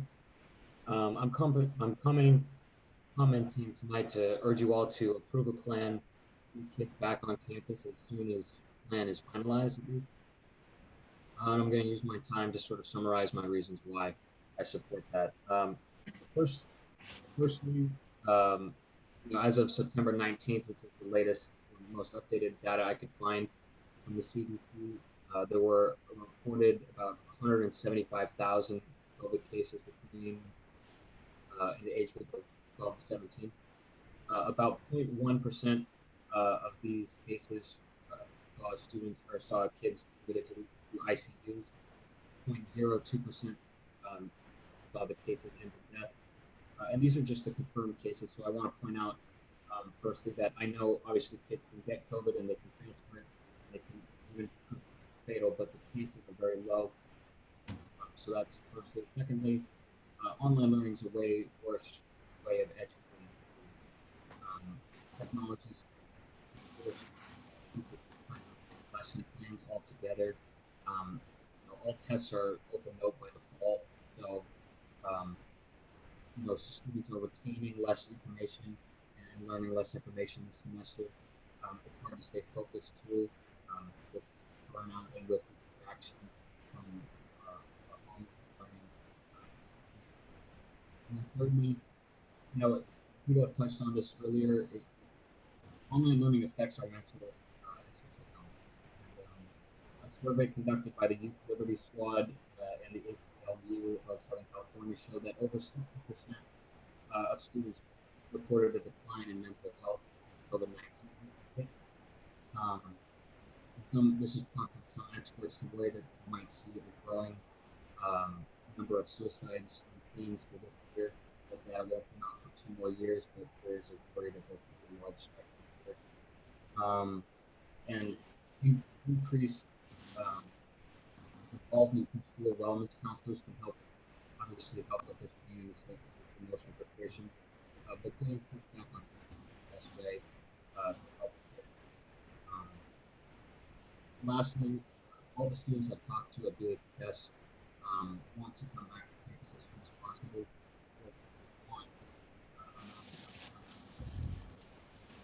I'd just like to conclude by saying I know it's really difficult logistically to put together a plan to put students back on campus, but I think it's worth it. I think it's worth the effort. And I would ask that the board deliberate with courage and mindfulness for the need for all sanitary and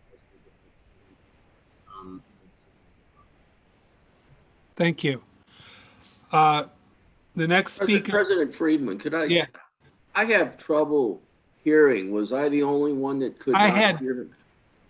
I had minor troubles. He went in and out on me.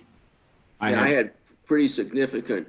Maybe if you could ask the speakers to be sure to be close to their mic so we can hear them. Okay. Yeah, I put my ear up against my speaker and then I could hear. I have exterior speakers, but that's a great idea. Thank you for the suggestion, Mr. Griffin.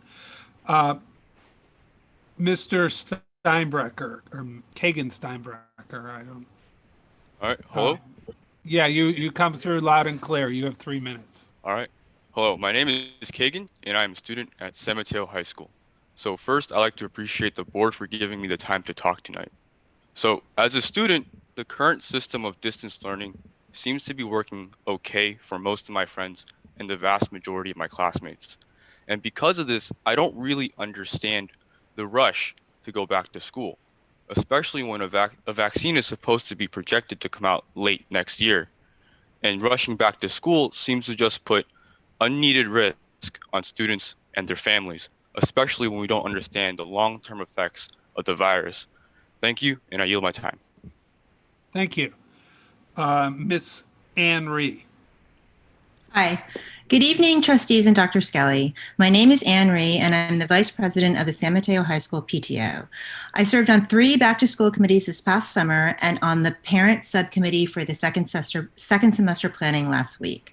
First of all, I would like to give a shout out to all the San Mateo High School teachers and staff, and all the teachers and staff in the district for that matter, for going above and beyond this semester to ensure our students are getting a quality education. They are doing a marvelous job. After reviewing all the proposed models for second semester, I cannot stress enough the value of synchronous instruction. You as a board and district leadership have continuously stressed the importance of synchronous minutes as well, which is why you were hesitant to institute weekly asynchronous Wednesdays. This was completely understandable. Given this, I would hope you would agree that any model that reduces synchronous instruction by 40 to 60% is completely unacceptable. Several of the models presented tonight do just that. Models that require large amounts of asynchronous learning hurt both students and teachers. It is difficult for students to learn on their own, as evidenced by the many who struggled last spring. These synchronous models will also be nearly twice as much work for our teachers, forcing them to not only prepare in-person lesson plans, but asynchronous lessons as well. Furthermore, teachers would have to do repetitive teaching the same material to different sets of students. This will inevitably slow them down, and many teachers believe they will not be able to cover all the required second semester curriculum.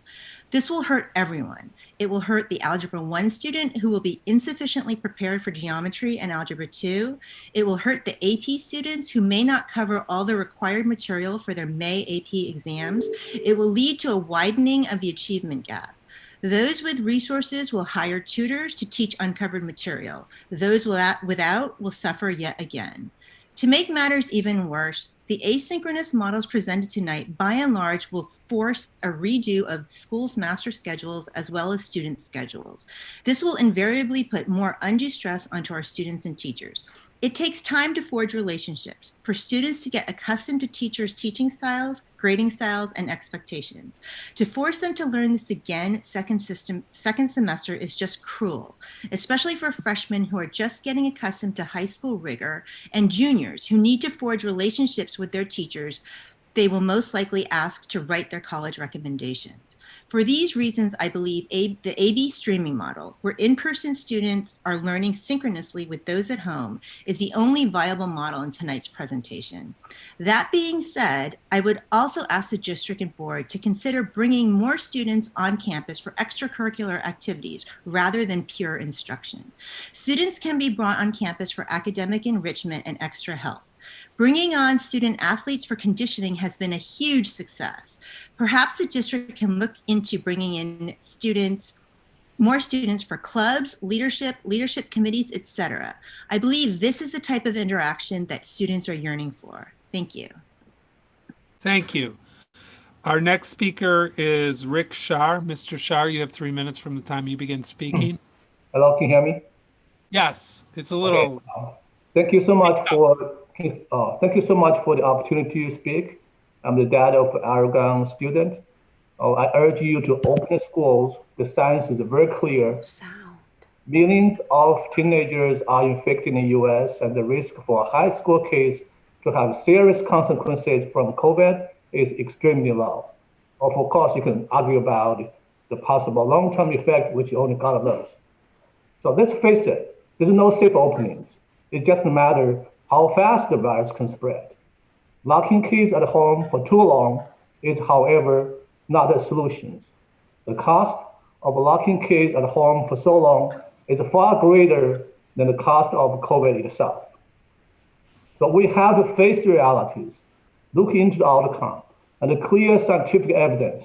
Please open the schools. Kids need socialization, sports, scheduled activities, sound mental health, smiling, along with academic studies to succeed. Gluing kids in front of a computer for more than 10 hours a day is destroying our next generation, please. Of course, we can never get all on the same page in this country for anything. Please at least make a hybrid mode of schooling. People who choose to send kids to school are happy to sign a liability waiver so that the school is not held responsible for anything. A lot of effective measures can be adopted to minimize the risk for our teachers. As a token of good news, Pfizer just announced that its vaccine against COVID is 90% effective. I really hope the school teachers, staff, and the kids, they can get a high priority to get the vaccines. However, that's not an excuse. With or without vaccines, please open up the schools. We have to choose a less costly method. God bless America. God bless everyone. Thank you. Thank you, Mr. Shar. And our last public speaker is Helen Jin. Ms. Jin, you have 3 minutes from the time you start speaking. Can you hear me okay? Yes, but I would speak loudly. Okay. All right, I'll turn on the. So my name's Helen Jen. Thank you for allowing me the time to comment. Board members, Superintendent Dr. Skelly. I'm the mom of 2 students at Aragon High School. My older one just graduated this summer, and the younger one is the 11th grader. And I hate to admit that both were and still are struggling with the virtual learning. Both are Zoom fatigued and are not motivated, and they're in both various degree of depression because of all the virtual learning environment. And my comment is to urge the spring semester committee and the board to open in-person learning as much as possible. As Rick just mentioned, increasing data has suggested that while children can get COVID-19, if they do get it, the symptoms are typically very mild. And data also shows that kids can get COVID-19, but they're unlikely to spread it to teachers or school employees. San Mateo County currently is at red tier. We allow indoor dining, we allow indoor gym. Most private schools are partially open, but our public school classrooms are still shut down. Our students are behind academically. Although invisible, their emotional, mental, psychological damage is mounting. COVID kills, but the rising levels of anxiety and depression may do more damage. So we all understand that the health and safety is number one. And we do not have full control of COVID. But please note that, again, emotional, social, mental, psychological well-being is as important. In summary, I urge the board and the spring semester committee to make all the efforts to, instead of playing safe and continue all virtual learning, but rather to open in-person school and remove all the obstacles on how to get there. Thank you very much for your attention. Thank you, Ms. Chin. That concludes the public comment portion of this agenda item. We will now board deliberate. I'll mute myself. You're going to mute yourself or I'm unmute. going to go. Can you get me another set of I will, yes. downstairs by the computer? That's the only thing I can think of. Okay, we're all There's another set in here. Linda, Linda gets asked her husband to help him with his computer. So, but Mr. Land, you can go first.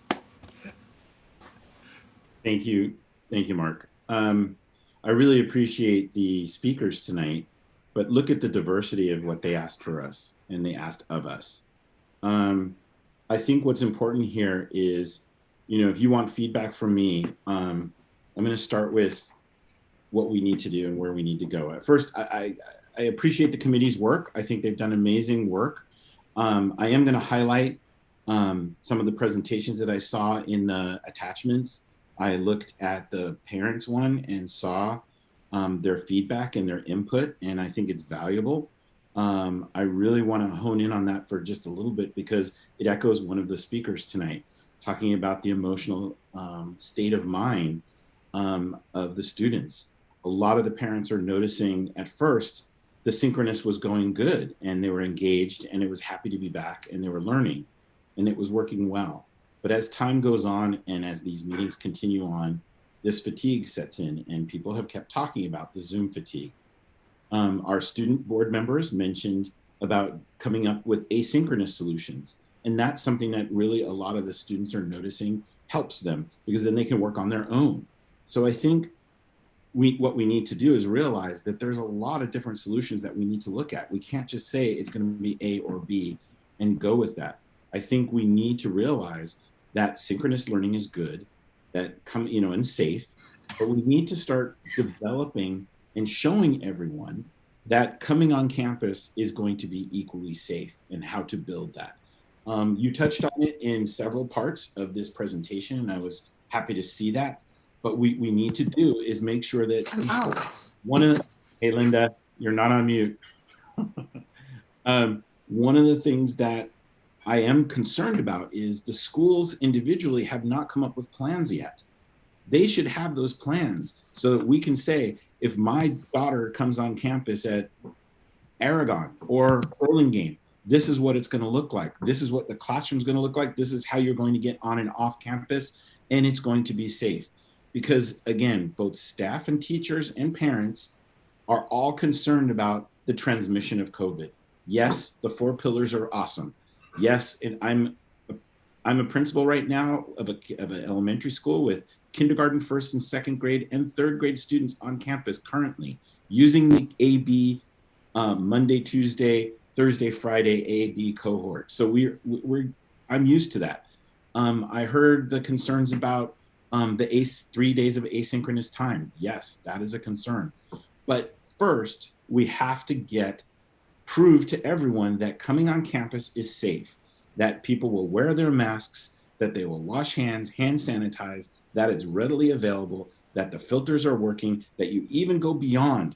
I'm going to give a good example. We started at our schools with portables. And even though the portables ventilation is actually better than the regular classrooms, teachers were really concerned about it. So what did we do? We put in purifiers. They were added benefits, added security, just like Liz was talking about with ionizers near the ventilation systems. Keep going above and beyond. That's what our care money should be used for. Having an overabundance of safety, having cleaning equipment, having our staff going through cleaning protocols, including teachers.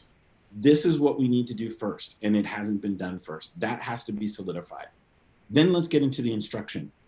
To be very candid, all students are different learners. There's going to be some, the gentleman who talked earlier who had the spaceship in his background, he is obviously clearly ready to do synchronous learning and asynchronous on the computer and probably is very successful at it. I see, but there's going to be some who are struggling with that. They can't handle this. The speaker that was Mr. McGovern, he was doing a great job. It was very articulate, but we couldn't hear him. That's typical of what happens in this kind of classroom environment. And we have to acknowledge that that is going to be something that's going to be a problem. Finally, we have to talk about getting kids back on campus, the mental health issues. Kids need social interactions. If we don't provide that, again, we have seen time and time again in these meetings that the athletic department has done a great job of bringing kids back. They've done it safely. They have practices, they have workouts. We need to do the same in other elements, in other areas, whatever that takes. We also need to get teachers back on campus. They need to prove to themselves that it's safe. And we don't want them to be guinea pigs. We want them to be ready and prepared. I think the one thing that I didn't hear enough of that I'd like to hear more of is our special education departments. Those kids are the most needy to come back. There was a recent article about one of the kids in Foster City that was going to San Mateo High School. And we need to address IEP. Those are the first students that should be back regularly. We should be providing the most resources possible to bring them back. Our special education department really needs to focus on this. I think when you start getting into and I've talked a lot, but I want to talk a little bit about all the different options that keep being talked about. The AB, the streaming, all of these in concept can be very worthwhile, but all of them, like you said, have pluses and minuses. And I still think you could need to explore even more options as well. I'll give you some examples. In a elementary school, the AB model, the AB cohort model with a Wednesday versus a Monday asynchronous is difficult, but we've come up with some options to help solve that problem. We have homework lines. We have high school kids who are actually tutoring our kids who are asynchronous, who have lesson plans already, that they're watching, but are stuck. What can they do while the teachers are teaching live? We have art docent programs and PE programs online during those times of asynchronous so that they're not bored to tears and they're not just doing work independently. But that's at an elementary level. We can do the same at a high school level of what does it look like in person versus asynchronous. I heard one of the speakers talk about the 40 to 60% distance learning loss. I'm going to say that is true. However, there's a big difference that I'm noticing as a principal between what happens asynchronously learning versus or synchronously online versus what happens in person, because it doesn't translate. So what you think is happening online and you think that they're accomplishing it, once they come in person, they almost have to be taught in a different way. So it is having to redo things in person. So there is no one answer to this. But one of the things that I'm going to say is, just to reiterate my points. One, make sure it's safe. Build the safety first. Show it to everyone. This is the plan for this school so they understand when they're coming. The second one is balance. One size doesn't need to fit all, but there's definitely some on-campus learning that has to take place for some of our students, and we need to make sure it happens, whether it's for emotional reasons or mental reasons or for special education reasons or for education academic reasons. All of those need to happen. I'm going to end with this. I think coming on campus is about rebuilding relationships with kids. If it needs to be through clubs, if it needs to be, again, the success that I've heard through several meetings of this high school has been, of the high school district has been, is talking about like the athletics and how it's working. Probably because the relationships with the kids are being built, they feel strong about it, they have a positive identity. That has to happen to other students as well. If that's phase 2 or phase 3, then so be it. That should be the priority. Anyway, I talked quite a bit, but I think that gives you direction. Thank you. Ms. Lees-Dwyer. Can I pass for this moment because I lost sound right as the first speaker spoke. So I would like to listen a little longer before I say anything. I'll recognize you after I speak. You're going to wait a minute. However you want to do it. I've just gotten back online now. I had no sound after the first speaker. I lost all sound. Okay. Mr. Hanley. Okay. So I have a couple of thoughts. I agree with Greg certainly on the safety aspect, and I'm very confident we can create a safe environment on our campuses and in our schools. My experience in the last month, although it's not directly comparable, it reinforced my confidence in being able to build a fairly safe environment. I think I mentioned the last meeting, I ran a vote center for the San Mateo County Elections Office, and basically we had 2,000 people come in to this vote center in the last 30 days and vote in person. And I had a team of about 4 to 5 people that worked with me on a regular basis, and then I had 3 or 4 people that were intermittent substitutes and an additional few people that came in for training. None of us got sick. We were very careful about sanitizing and wearing masks, distancing as much as possible. We were in an office. We were in a county office building. I think what was mentioned. The key factor in transmission of this virus, I think, is the close contact. If you're within 6 feet and you're within, for 15 minutes, that's a, that's kind of a danger point. But if you're not, your risk is mitigated quite a bit. So I would say that, having 2,000 people come through, I would almost guarantee that some of them were infected. And none of us got sick because we were careful. And so again, it's not directly comparable, but it does say that you can learn to live with this, and you can do it in a reasonably safe way, and using common sense and being careful with sanitation and your own sanitation. I'm fairly confident that we can build a safe environment on our campuses, and I think you're seeing that in the experience.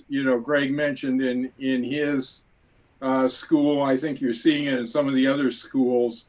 It doesn't mean that you will never have a case, but I think it does mean that you can prevent outbreaks, and that you're not going to have an explosion of virus in your community because of opening your schools. So that's my first thought. My second thought is that even setting up the safety protocols, it's enormously complex then to set up the mechanisms for learning. And my head's spinning a little bit looking at the different models and the different options. I think my criteria in looking at them is to try to minimize the loss of instruction time. I mean, I just feel like we're experiencing such learning loss that I think we've got to try to minimize the further loss of instruction time. I think we've got to minimize the disruption of schedules. I think we can't make things more chaotic or difficult than they already have been this year. So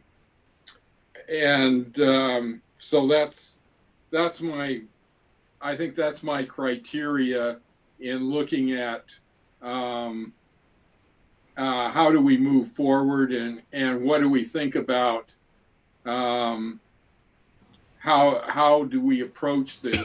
It looks like the A/B streaming model presents probably the most likely model that is presented on slide 22.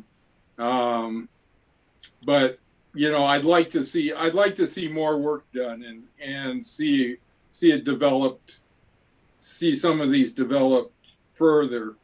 The other thought I have is I think we should try to bring more extracurricular, more clubs, more opportunities for the social emotional factors back onto our campuses to engage students, and see if we can get after school activities going on our campuses, with the thought that that's a way to address some of the needs that we're hearing about student engagement, student emotional needs, student depression, isolation.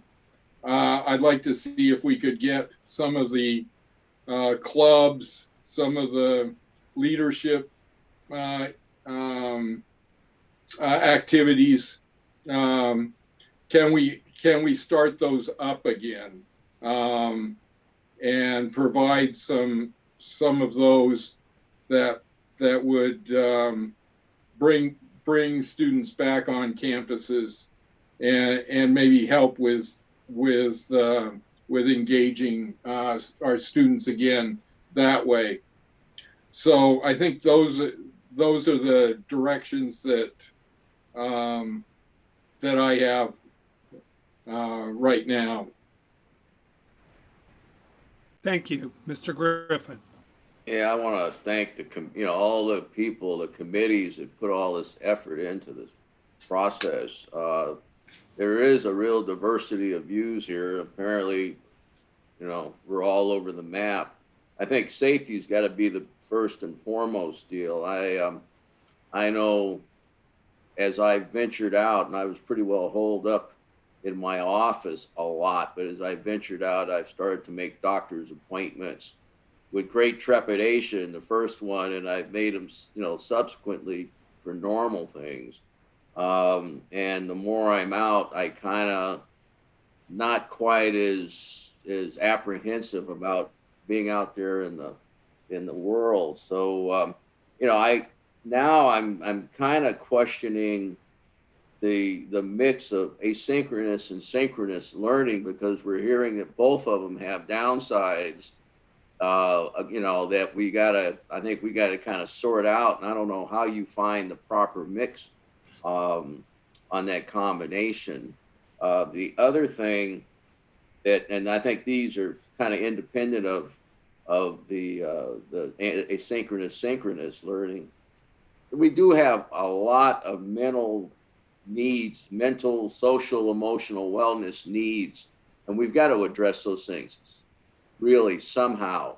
And I think the extracurricular, to the extent everybody's already echoed this, that we can bring any little small thing to start letting people have an outlet to just see people, even if you are 6 feet apart, even if you have a mask and a partition.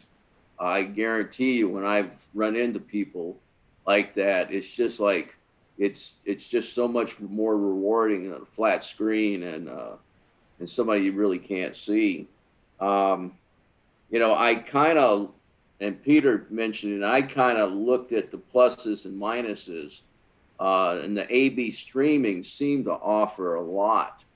You know, like minimizing or having a schedule, you know, maximizing the instructional time. You know, the problem with that particular model to me, I think it takes more fleshing out, because the downside requires management of learning and virtual, of both in virtual and in-person learning. And I think then you need some more professional development, because you need to roll some tools out to help people deal with that, because that sounds like that's putting an increased burden on the teachers, you know, to manage classrooms. But that does look like that has promise. What, you know, specifically, can somebody say what are the management issues, classroom management issues, and how, or have you even dealt with what some of those might be?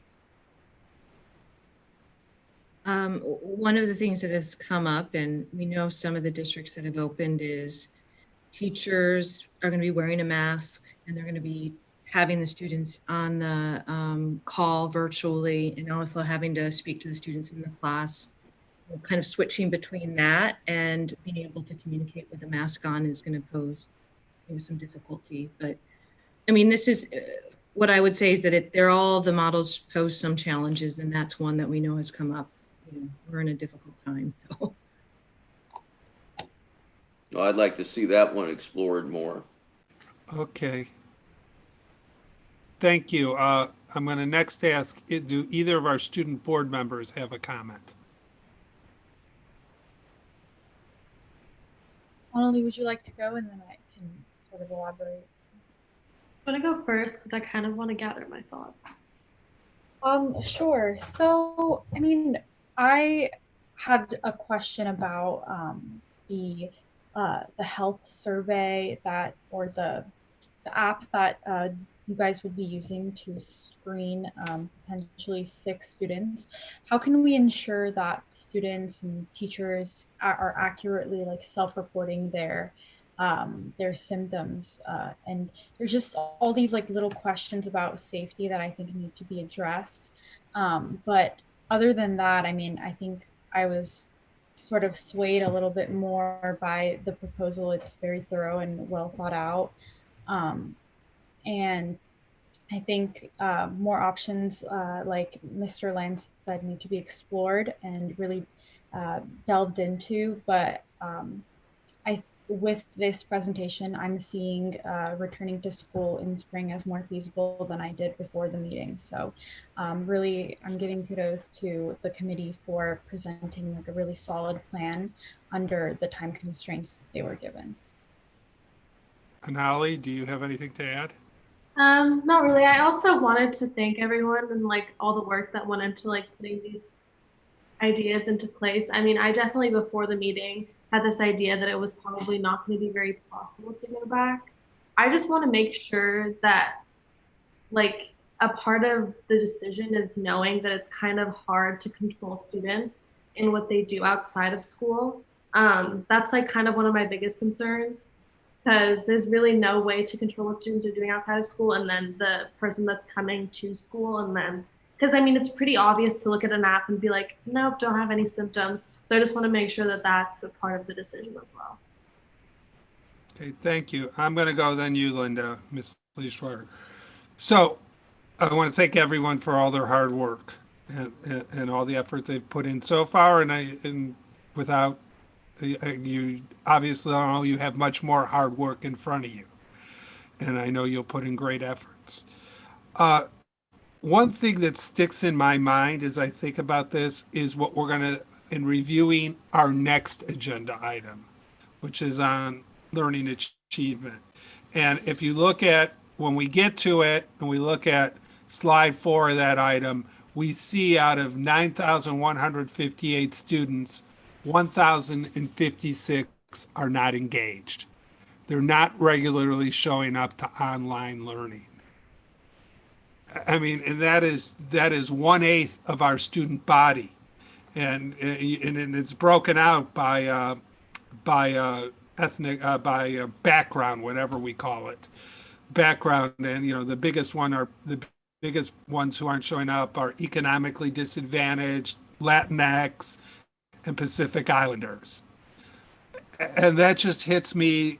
And those are a quarter and up, 25% and up of those populations are just not coming to school online. So when I see that, and you also realize that also means 87% of the students are coming online. So you hear that sort of works for them.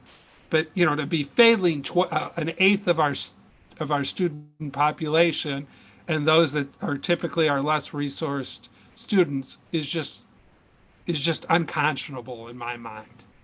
And we have to come up with a solution. The current distance learning doesn't work. It exasperates the inequities in our society. It exasperates the achievement gap, and we have to recognize this. And because of that, we have to come up with other solutions. I'll also add, of the 88% who are showing up, 8% are currently not passing their classes, roughly. It varies. So what does that tell you? It tells you if we try to catch up on this in the summer and have a summer school, we're going to have about 3,000 students in our summer school, right? We're going to have 2 or 3 summer schools. It's going to cost us millions of dollars if we want to look at it financially. So we've got to do something and do it now. You know, so I think we definitely using, you know, we talked about there's 2 things to the plan that I saw. There was the phases, and there was how we were going to do like the A/B streaming, whatever you call that. We definitely need to open minimally in the spring semester in phase 3 with the option with the thought that we're going to be in phase 4 if we can, or move to it within as quickly as possible. And the key reason to do this is this puts all our staff on campus. And that's a critical thing. It doesn't necessarily, if the virus is strong and things are bad, they'll be in a room by themselves. But by having them on campus, that means that we can turn on and off how many students we're going to allow in the classroom with them. We can keep it at 0, or we can move it up. This is an imperative. We must have our staff on campus when we open school in spring. You know, and that gives us much more flexibility of bringing students into the classrooms or not doing that. Let's be honest here. Because we didn't do that the past few weeks, we've missed a golden opportunity. In October, the virus was way down in our county and overall. We could have turned on in-person learning for the last 4 to 6 weeks. And our students could have, you know, maybe the bad numbers I just gave you wouldn't have been so bad. But we didn't, because we weren't flexible. We didn't have let me try that again. We didn't put a flexible plan in place. And we missed an opportunity. And now we're looking at thousands of students who are either not engaged or not passing classes. And that's not even dealing with all the other issues, psychological issues, which we don't have data to say how large it is, but it's clearly very large. So, you know, the spring semester, we got to begin with teachers in the classroom on campus. To me, it looked to me that the AB streaming model was the most flexible and gave the most instruction, as my fellow board members said. That's just my quick reaction, but I would leave it up, you know, I would leave it up to you guys to move from that, but I'm the third person who's observed that. Let's just put it that way. I think if we have people on campus and we don't feel comfortable with as much in-person learning, extracurriculars are very important and can definitely address the psychological issue. And I mean, as I said, we had to think out of the box at times. If people don't feel they should come on campus in January because of the situation of the virus, maybe we just push school back a little bit to February, and we just go in and we end school in June. You know, hopefully by June, well before June, that 90% effect Pfizer vaccine and other vaccines that hopefully will be approved by the end of this year will be out there sometime in the first and second quarter, and our teachers will be prioritized, hopefully. And, you know, then we can get later in the year more, we can feel better in April, May, June about having students in classrooms than we might feel about it in January. So that's where I am, and you know, that's sort of, I think there's direction in there, and it's really not any direction that's different than my fellow board members provided you. Okay. Ms. Lee Dwyer, you get to go last this time. Okay, yes, which is unusual. Can you hear me? Yes, perfectly. Okay, good, because my screen isn't telling me that. First, I am really upset about my computer sound dying because I wanted to hear the public comments, and I missed it all except one because of my computer issue. So now I'm on another computer that doesn't have a camera, so that's why you're looking at this great picture. But okay, and I'm going to be redundant because when you're last, you're redundant, and that's okay too, and thank you for that. Number one, safety. Everyone's talked about that. Can we set up schools to be safe? Yes. I believe we can, but we can't control compliance. And I think that we, as a district, as a school district, as all of the staff in the school district will be working to achieve compliance, particularly with the masks at school. We're going to need the families at home to do their part into making sure their student understands the importance of wearing the mask appropriately. You know, if I'm in Burlingame, San Mateo, I see so many kids out with no mask under the nose, whatever, and it just cannot work in school. So we're gonna have to really up that one. There's a federal school in the Valley that just started up, and they're putting face shields on their kids. And I know the face shield is a bigger thing, but it doesn't impede seeing their mouth move. It doesn't impede breathing, and people can see more expressions and things like that when they talk to people. And I don't know whether we've looked at face shields, but I'm throwing that out because it does protect the wearer. And what they're doing at the end of the day, this is an elementary district, they are taking all the shields and they clean them, so that when students come in the day, their shield's been cleaned for them. They keep the same shield, but it's been cleaned. So that's really something that would be interesting to look at, particularly for our special ed kids and just, the kids in general. We did not talk about school by school differences or abilities to do different things. And I would like to hear more about that, from the principals, how they see the models and what they could do, what they believe they could do at their sites. I do agree that model A/B streaming appears to be the most reasonable of the models that have been brought forth tonight. And I think what I like about it is it does have the flexibility to go from virtual to in-person and back. And I think we have to be prepared for anything because we absolutely do not know what is coming. My sister teaches in the Midwest. The school opened, all the kids went back to school, and 6 weeks in, half of the kids are out of school because they had to shut down one of the buildings. These things happen and we need to be prepared. So I think that model does give us that flexibility that if something happened, we would be prepared. I think that's really important. I would love to see the opportunity for as many students to come back as possible. And I wasn't really clear in the models how many students actually would be able to come back in each model. And considering I'm particularly interested in A/B streaming, I would really like to know what that would look like.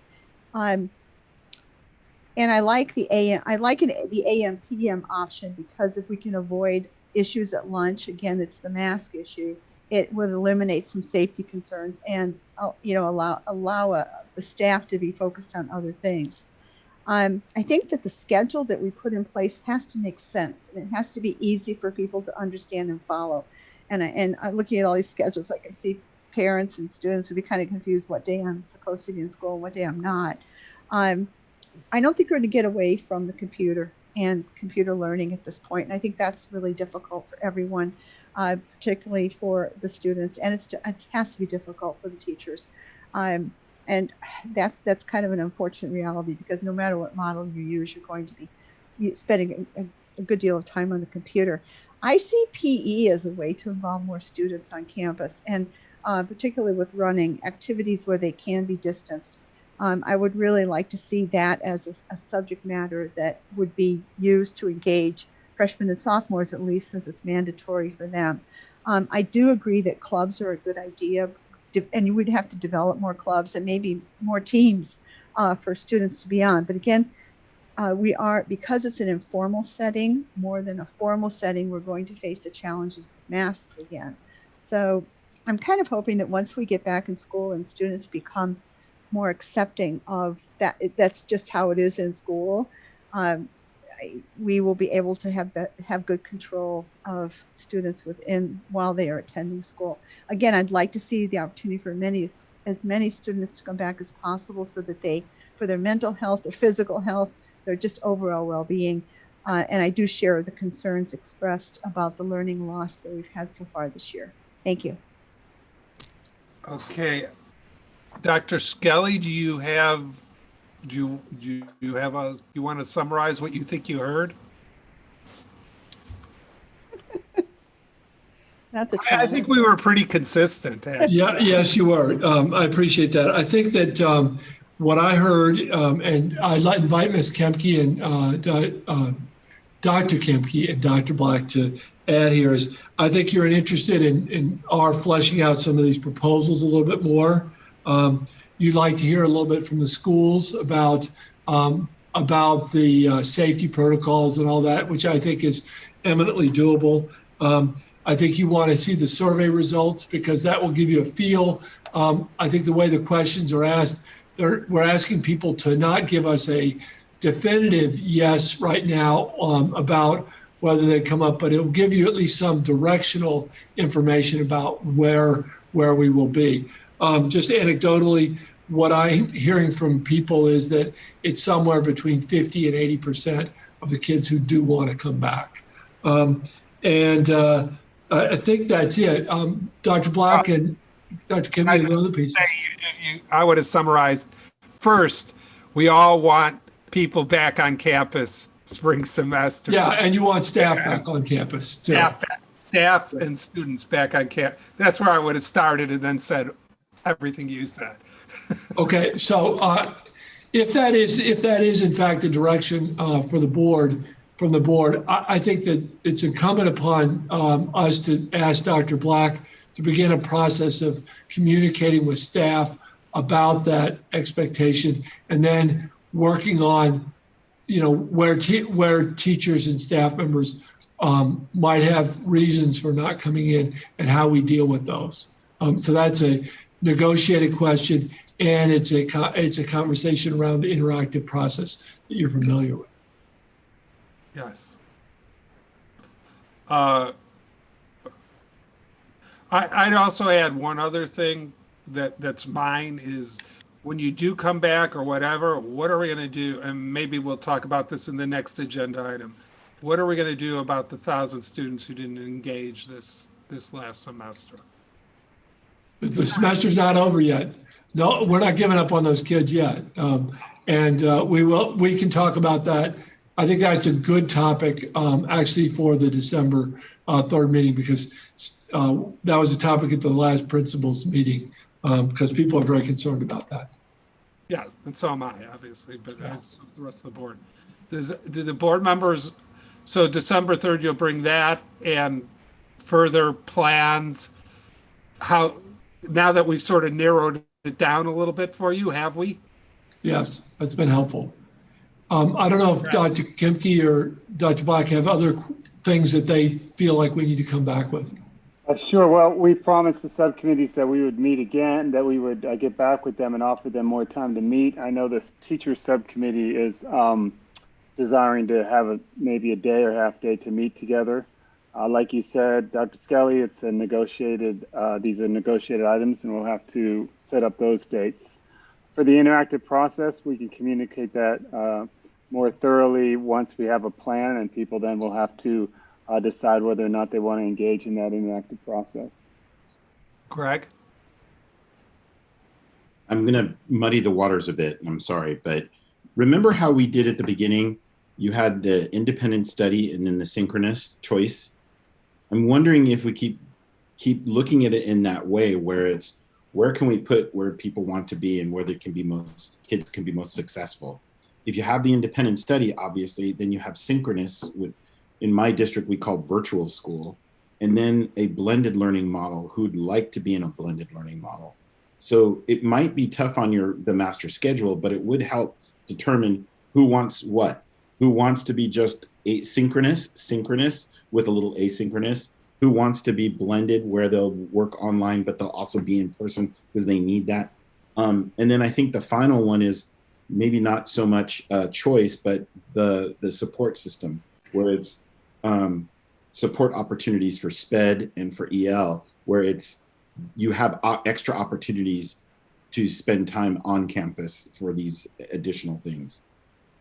I don't know how possible that is, but that's something that I think that choice might be a very innovative way of solving our issues. By finding I would just say, in early discussions, we talked about but that would have a tremendous disruption to the master schedule with teacher changes, course changes, because you would have to move students away from who they are working with virtually, to a virtual academy, and the ones that are going in person.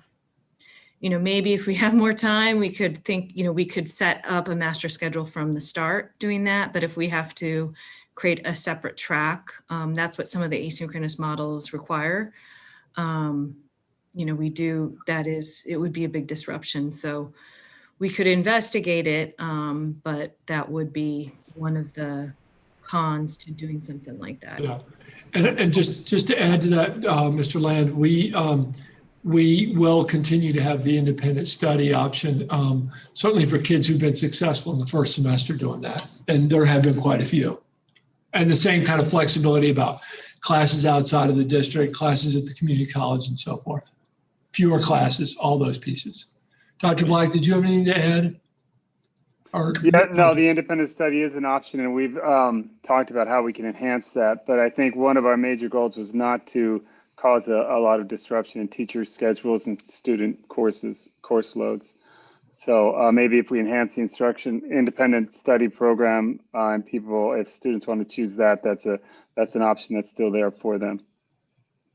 Yeah, I would just say I think Greg is onto something in the sense that you might not be able to do it as widespread as he says it is, but if you did something like A/B streaming, you then have to figure out what you're going to do with students who were in who special education students or other students who who are already a semester behind.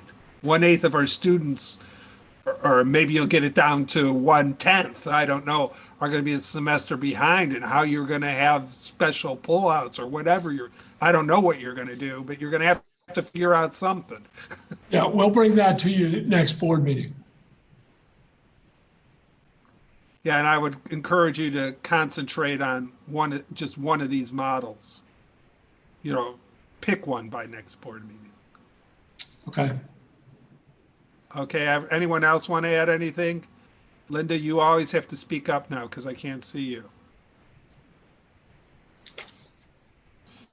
Thank you. Okay, thank you. We're going to move on then. Item L2, academic data presentation. Dr. Kempke, and do we have to bring someone in? Brian, right?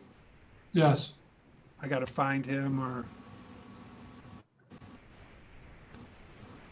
you can begin, Dr. Kempke, and we'll find Brian. So I think Brian just arrived. I saw him pop in here. Okay, great.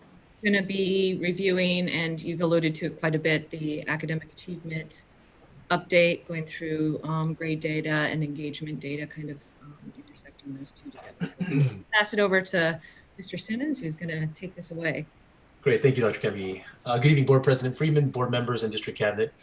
I'm going to be reviewing, as was said, the outcomes of some key academic measures this evening. We normally share this data a little earlier in the year, as these key metrics are part of our 3 core LCAP goals. We're just catching up on reporting on this due to the sort of disruptions caused by our current circumstance. Next slide, please. So as you can see here, we're going to review 4 key metrics: progress report grades for students who are engaged and those who are not engaged for the most recent marking period that just ended on October the 30th. We will also review one of our key enduring metrics, which is our measure of sophomores with at least 110 credits and a 2.0 GPA, which is really a leading indicator for us of the 3rd metric, which is the percentage of students who meet A to G eligibility criteria in the class of 2020. And then lastly, we're going to take a minute to review one of our key access measures around student enrollment in AP and IB courses, and some good news. We're sort of going to end with some good news, I guess. Next slide, please. So this first section of the presentation is focused on how students have done during the 2nd marking period. As I said, when I review this data over the next 2 slides, I want to be clear that we are looking at data about students being engaged and not engaged. This slide outlines the definition of what it means to not be engaged, or to not be engaged rather. A student is not engaged in a given week has missed 3 or more classes in that week. So that's individual periods, right? Not days. The students in this data actually have, so what we've done is we've now kind of aggregated that over the course of the fall semester, such that, we've determined that a student who's missed 20 plus has 20 plus period absences is someone that we call not engaged. So with the group that we're looking at, some of them may have far more than 20, but 20 is sort of the minimal number that gets you over the line of being not engaged. And you can figure that most students are in a 6 or 7 period day, depending upon the grade level. And so you can imagine how many actual class periods we've had. Not that many, really, when you think about the fact that we've been in school for about 13 weeks and they meet 3 times a week in each of their classes. Next slide, please. So as you can see here, this is the basic breakdown and this is some data that Mr. Scatena has shared with our site administrators as well as the board, I believe, at a previous meeting. This is up-to-date data as of our students during that last week of October. And you can see here the breakdown of students among the 2 ways that we look at this data are racial and ethnic subgroups and what we call special populations: students with IEPs, that's students with disabilities, students with 504s who have maybe a disability and then have a special set of accommodations and supports that we provide them. Those students who are still learning English, and students, those students learning English, as well as students who are socioeconomically disadvantaged. This slide basically summarizes the percentage of students who have not been engaged and those who have been and those who haven't been engaged. You can see some somewhat predictable patterns of engagement, unfortunately, but Latino, Pacific Islander, English learner, and socioeconomically disadvantaged students stand out as particularly troubling, with between 25 and 40% of these groups not being engaged. Next slide, please. In light of this data about engagement, we thought it would be useful to not just share the breakdown of passing, not passing by subjects, which is something that we traditionally do this time of the year, looking at grade data for our English and English 1 and Algebra 1 classes, but instead kind of look across the subjects, since there's such a heightened sense of, how are students doing this particular marking period. And while there are a couple of departments that have slightly lower than 90% passing rates among students who are engaged, the vast majority of students are passing if they're engaged, right? Conversely, as could be predicted in many ways, students who are not engaging are not doing very well. If you would like to see these breakdowns among our various subgroups of students, I don't have it in this particular chunk of the slide deck. You can find that data in the appendix of the slide deck, only because it would just take us a while to get through all that. And it's unfortunately more of the same information that we saw in the previous slide. Next slide, please. So to reiterate, here are some of the key findings of this data, right? Students engaged in online learning are generally passing their courses. There are gaps in performance among some of our groups that are persistent from, not just this marking period, but previous marking periods. Clearly, engagement is the key issue, and making sure that students are connected and coming to class virtually is a key piece of the puzzle there. So things that we've been engaged in to try to address some of this, so to preempt a little bit of the conversation that's going to happen in December, it looks like. Certainly we are doing some work to try to take up with faculty, kind of grading with compassion this over the next 5 weeks. Certainly some strategies for how to do that. We've given teachers some very explicit strategies for how to do that. And we'll continue to talk through how to do that over the course of the rest of the semester. We're also continuing to think about some restart options for students, how they can restart classes and kind of finish a full 10 credits by the end of the school year. And a winter intersession is being explored as well. So really thinking about how can we make sure that students both successfully, hopefully, get through this semester, and if they don't, for those who are sort of too far behind because they've been disengaged for too long, some more innovative ways of thinking about how to help them get restarted. I don't know if we want to talk about this now or we want to just do the whole presentation and then come back. I'll let the board, I've commented on this. Does any other board members wish to comment on this? Peter? Yeah, I mean, in some ways, this is neither surprising nor a big change. I mean, these are the same students that were engaged in 2019 and 2018 and 2017. I mean, they're just not engaged in a different way. I mean, you're seeing percentages of students that were getting D's and F's, or it depends on what assessment you were using. If you were using the state test, these are the ones that were testing, below. I mean, it's the Latino population. It's the it's the SPED students. It's the it's the low income students. This is, the fact that it's 12% or 15%. What was 12% or 15% 3 years ago? 4 years ago, 2 years ago. This is not stunning data. This is data that we've been looking at for years now. Unfortunately, I mean, they're disengaged in a different way, perhaps, but this has been a performance problem ongoing for this district. And these are the same students that we've had performance problems with. This is why we've adopted this. One of the goals of the district is, to come up with something that we're going to do different to try to change the direction and address the fact that we haven't been doing well with these students for a long time. It's not, it's not just the pandemic. We haven't been doing well with these students for years. I don't disagree with your last comment, but I do disagree. I think these numbers are directionally worse. And as he gets to the next slide, when we look at the spring semester, you can see all of a sudden last spring where there was a where there was a downturn in some of these numbers. I don't know how this compares, but we graduate 97, 98% of our students. But if 12% of our students don't come to class, we're only going to graduate 88%. You understand what? So it is, to me, it is directionally worse than where we've been.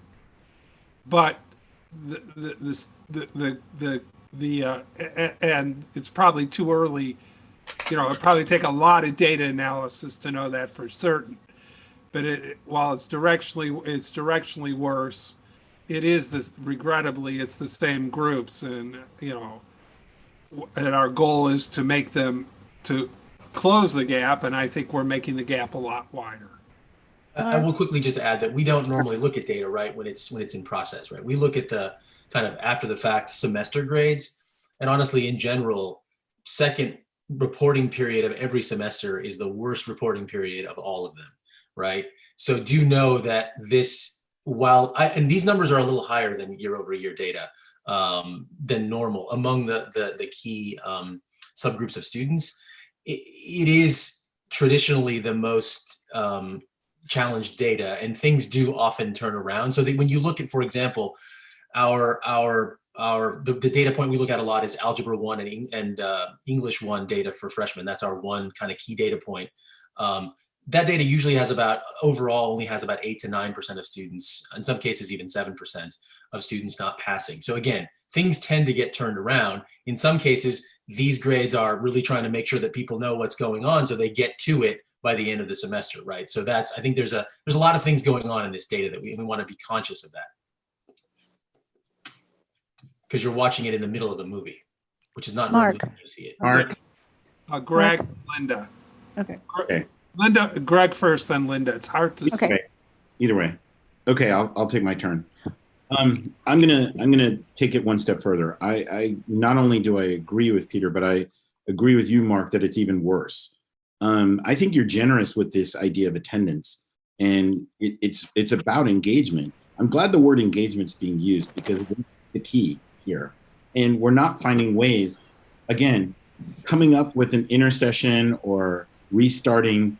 We have to do something differently, and a summer school is not going to solve the problem. I think if you go back to the page where you have a whole list of the engaged succeeding with only a small percentage of fail, and then you look at the other classes, it's almost right there. What you have to do is, when are they going to get into class live and in a safe way so that they can get what they need? And it's not just about the class and how it, and the curriculum, but how are they engaged? I mean, look at it. 40% of English learners aren't getting it. Why? Because they're not accessing the material and they're not accessing the curriculum. And that's what has to change. How do we engage at their level to the degree that we can to get them to succeed? And I'm having a real hard time with this because I don't think we're coming up with the good solutions. I don't think we're coming up with, like what Peter said, thinking outside the box and thinking of radical solutions. I think we're trying to think of the same solutions every time. Well, we'll do an intercession or we'll do something, later on because they didn't do it. How do you get them in process? I think, Brian, what you were saying was good in the sense that we're looking at it right now. And I think that's what we have to do on a more regular basis is look at what's happening within the time period that we are to see if we can change course. This just proves to me that everything that we talked about in the last presentation about coming in person pertains to these kids, because these kids are 10 times having a harder time than anyone else. And we've got to do something about it. And I don't see the solutions right yet. Hopefully in the rest of the presentation, maybe it will come up, but I'm not seeing it. Linda. Okay. I didn't see a breakdown by class. Did I miss that? Freshman, sophomore, junior, senior? Was the data broken down that way? No. We didn't do it that way. We just did it aggregated. We did it by group, by subgroup in the appendix. Because I would be very interested in freshman data, because these are the kids who just came to the district. And if we're going to catch something, catch it this is our first opportunity to catch it with these kids and to see what we can do to identify them for additional assistance, additional help.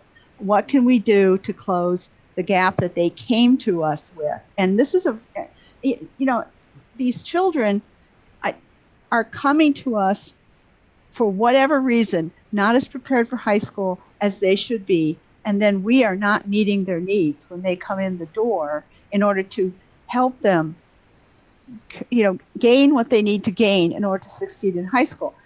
Our time is so limited with them. And once they get into this routine of just not making it, I think it's really difficult to pull them out of that. And they've probably had a few years of that coming in here, or they're new.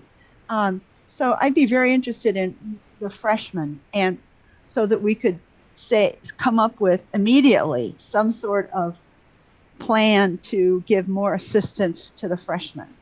Because if we can get them engaged, they could have 3 better years after this one. So I'm just throwing that out. Thanks. Yeah, I guess, I think you make a good point, Linda. I think the issue is when they're in person, it's our standard environment. We have things we do when we identify the students you were speaking of, but we don't have that environment now. Right, but we may have to think about how we can create that environment. Oh, I agree 100% with you. If anyone else wants, I don't see everyone when we're sharing the screen. I'm sorry. I got a comment, Mark. Just, Peter's comments, I haven't disagreed with anybody's comments, and they're not surprising. I think the non-engagement has been exacerbated by the whole COVID deal. And I think I think this point has been made too, just bringing students back onto the campus is not going to make it any better if we don't come up with some much better strategies for this engagement. Because the engagement's just not happening, period. And so I don't know what those strategies would be. I guarantee you they certainly would have to be out of the box, because as long as we've been trying to do support classes and get people to come to class, because I think then you'd have a whole different set of challenges. And, we'd still be saying, well, what do we have to do to make a breakthrough? So I don't disagree at all with the comments. Anyone else wish to make a comment, please speak up. I don't see everyone. Okay, Brian, continue, please. Yeah, I would just quickly say a couple things I didn't put into the slide. I'm now realizing I should have. And that is that there's been tons of outreach, right? So, and there's other things going on here that are not in this slide, because I was thinking more about getting students through their actual classes. But just to quickly say, there have been home visits. There have been, I want to kind of sort of defend the staff in the district who've been doing a tremendous amount to try to go, because phone calls and text messages are not going to get it done. They haven't gotten it done, right? With these students who are really struggling to stay engaged. So we're working on multiples of fronts around that with regard to reaching out physically to kids and trying to get them connected, investing in the Internet Essentials program, which you heard about last time. And then ultimately doing a variety of different kind of innovative outreach strategies. So do know that lots is going on to try to get, because a huge amount of this is they're not in the Zoom meeting, right? That's the problem.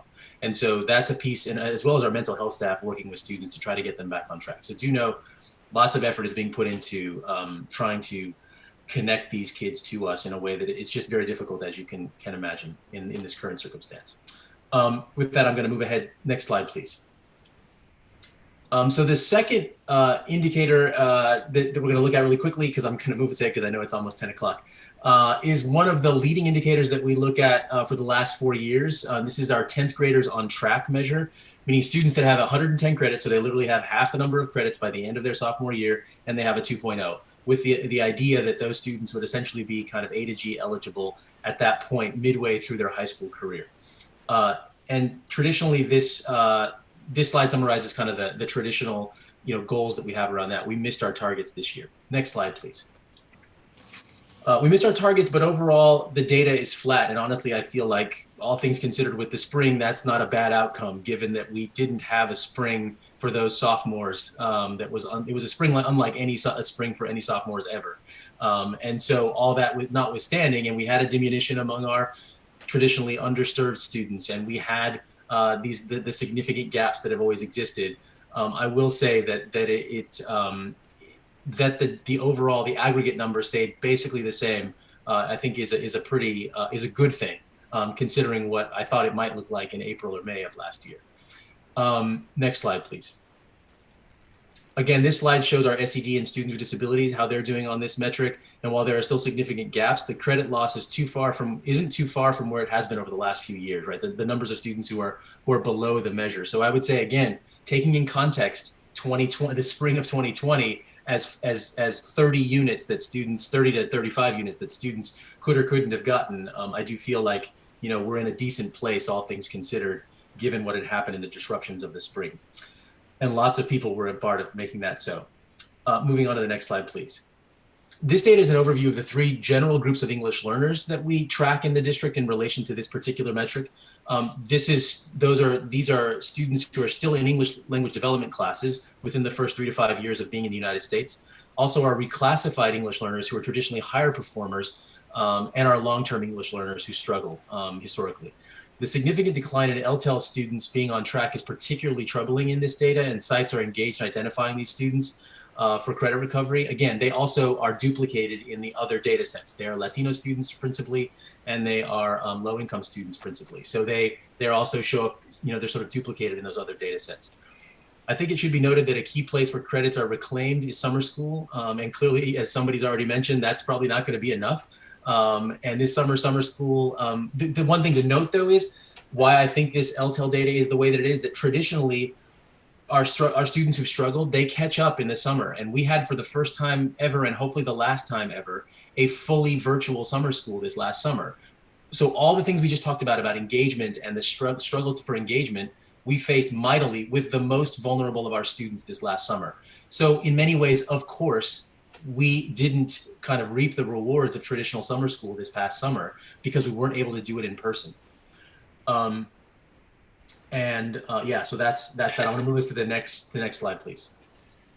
And this is just a quick summary of some of the things I've already said. All I'll say about this slide is that we are rethinking the model of summer school significantly, as you can imagine, including increasing how many credits might actually be possible given these deficits. Because unfortunately, we've got an accumulation of problems here, and we're gonna have to figure out a way to get students more credit, because kind of adding more opportunities for more credits during the school year isn't really going to work, because they need to do well in the classes that they're currently taking. So we need to be creative about how we address those changes in summer school, and certainly something we can bring to you probably at the December meeting, talking a little bit about kind of where we are, what our thinking is about summer school. I'm going to keep going in the interest of time, if that's okay, or do you want to stop here too? Does anyone want to make a comment on this?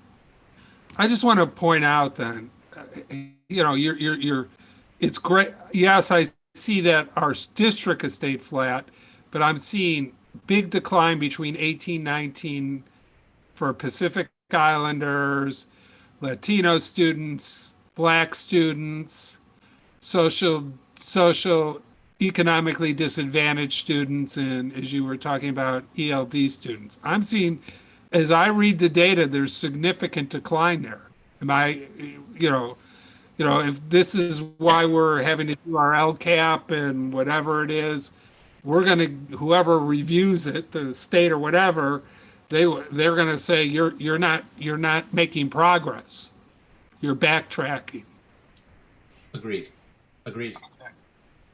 I mean, I know, and I want to say, I know you guys are working hard, and if I'm in your shoes, I want to try to put the best picture possible on it, and like whatever. But we have to recognize, that's a lot of it's the result of distance learning, which we had in the spring of 2020, and we're probably going to have the same sort of data for this fall. We're going to do everything we can to not, but agreed, it's looking like we may have significant challenges. Totally. Correct. So the only concern I have about that, I don't disagree with anything you guys have said. And Brian, I do want to acknowledge that I know the work that's being done is hard work, and I know that, and I'm glad to hear that communication beyond telephone, you know, really getting into there. I appreciate that, and I appreciate the staff for doing that. But can you go back to the LTEL, the long-term English learner one? Not that one. It had dropped from 70%. It started at 70% 2 years ago to 55 to 48. I understand that 55 to 48 would be kind of connected. Whoever flipping the slides is going the wrong way. Yeah. One more. One more. There we go. I'm more concerned about going, I mean, the success of 70% in 2017-18 to 55% in 2018-19. That to me is a huge what is going on there. I don't know what it is. I don't know if it's a, you know, change of individuals, because again, this is not, you know, again, cohort data versus non-cohort data. I don't know the answer, but that to me is a huge drop for our long-term English learners in 1 year. And then, yes, of course, the 19 to 20 and that drop is because of COVID and summer, you know, that sort of thing. But what's going on with the 70 to 55? Let us bring that back to you next meeting, Greg. It's a good question, and Sammy is in the best position to answer it, and we'll run it past her. I'm just curious. Could you have her explain too, with that data that how many of these kids are different kids, are newer students, so that, you know what I mean? Because every year we're getting new students, and we may be seeing students who have much less English than what we had seen in that prior group coming in. And it's harder to take them forward. So I want to make sure we kind of understand what the groups are like. It's good. Yep, no problem. Okay. Keep going, yeah? Yep. Okay, so we should be on slide 12, wherever we are. Is that where we are? Okay, thank you. The third metric we're going to review even quicker than the last one, at least my part of it, is one that we started to move away from last year with the development of California's College and Career Indicator. But unfortunately, due to the pandemic, the California Department of Education has opted to pause the calculation of that measure this year. And as a consequence, we're going to be reviewing attainment of UC-CSU eligibility among our seniors in the class of 2020. You can see here the overview of our goals from previous years. Next slide, please. This slide shows an overview of the percentage of students by school who met the A to G requirements over the last 6 years across our sites. As you can see, over 2/3 of students who have met those requirements, and we have maintained that level over the last couple of years. The subsequent slides are breakdowns among our key subgroups across the district. In the interest of time, I'm going to jump to slide 17, which is essentially a summary of what this data talks about in terms of the UC-CSU eligibility.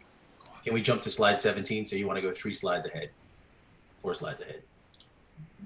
Go ahead. Keep going. Next.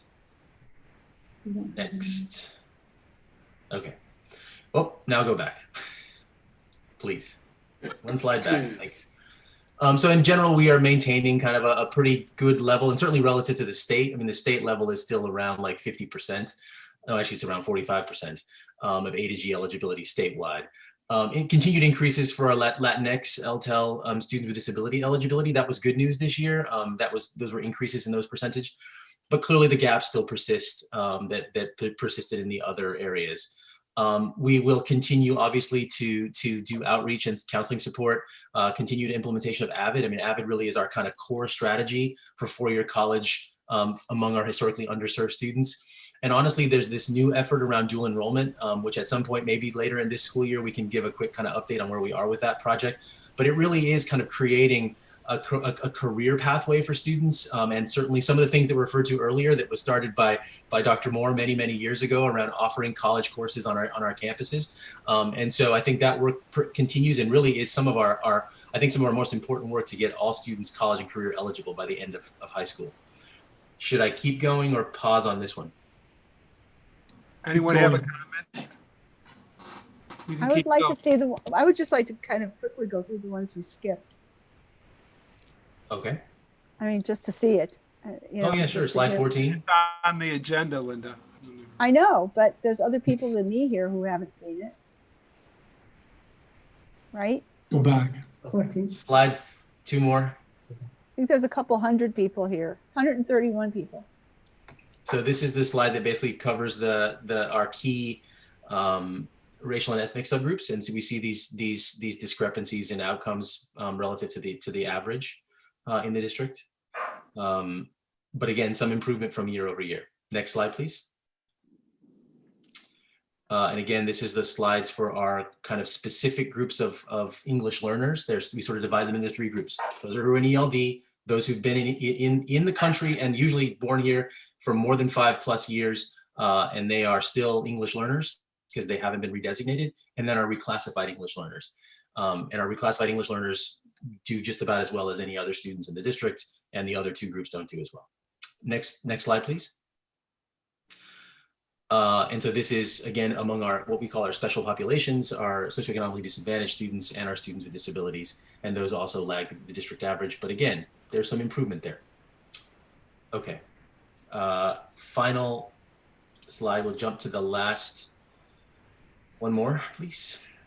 So the last one is really an access metric that we have in the district, and that is to increase student enrollment in our AP IB classes. And again, advanced placement is the College Board program. International Baccalaureate is the program that's offered at Cappuccino High School.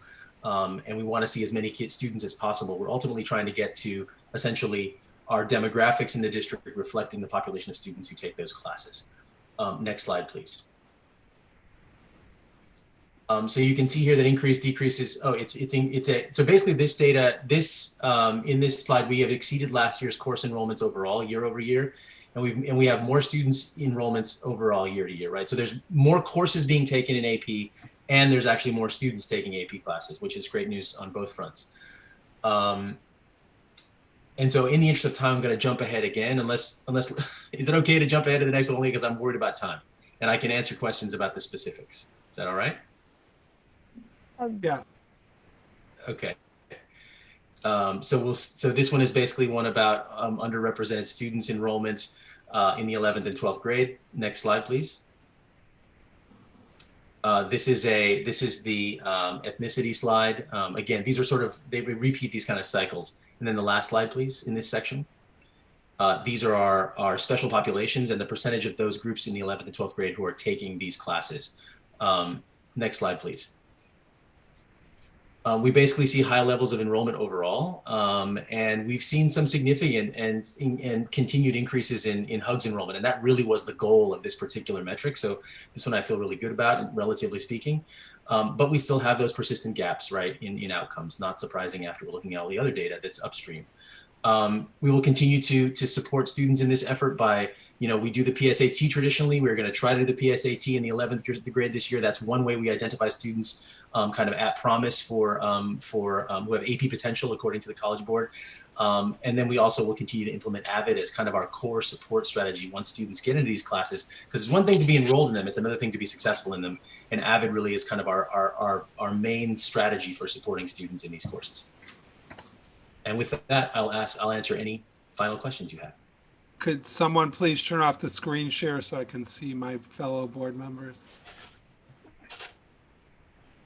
Greg, I see you. Do you have any comments or questions? Linda, I only see your picture. I've already made some. Yeah, we all have. I'm just said final comments or questions. Peter. So, yeah, do we have data on? We've gotten data in the past on successful passage of the AP exams. Have we gotten data on that? Yeah, it looked pretty good this year. Actually, a little better. So I'm happy to share it in a weekly if that would be helpful. We tend not to try to present that data in public forums because our real focus is on access, not on outcomes per se, right? So that's why we haven't normally presented it here, but we're happy to. Yeah, because the data has shown that as our access has gone up, actually, our passage rate has stayed at least stable, which is what people were saying was not going to happen a long time ago when I was fighting and to get more people in there. They said they was going to collapse the performance, which has not proved to be true. Mr. Griffin. So I would like to see that data as what the passing rates are. Are you okay, Peter, if they just send it in a weekly? Yeah, that's fine. Yeah. Bob, do you have anything to add? No. I'm good too. Brian, really good. I like how you walked us through and had us focus on each of different sections because they're different types of data. So good job. We're going to move on. Dr. Skelly, anything to add or can we move on? No, on you go. I want to go home too. Okay, these I think we can do in like a few minutes. Item N1, authorization to solicit bids for the Burlingame High School Aquatic Center electrical panel update. Ms. McManus. Liz, turn off your mute. Are you still awake, Liz?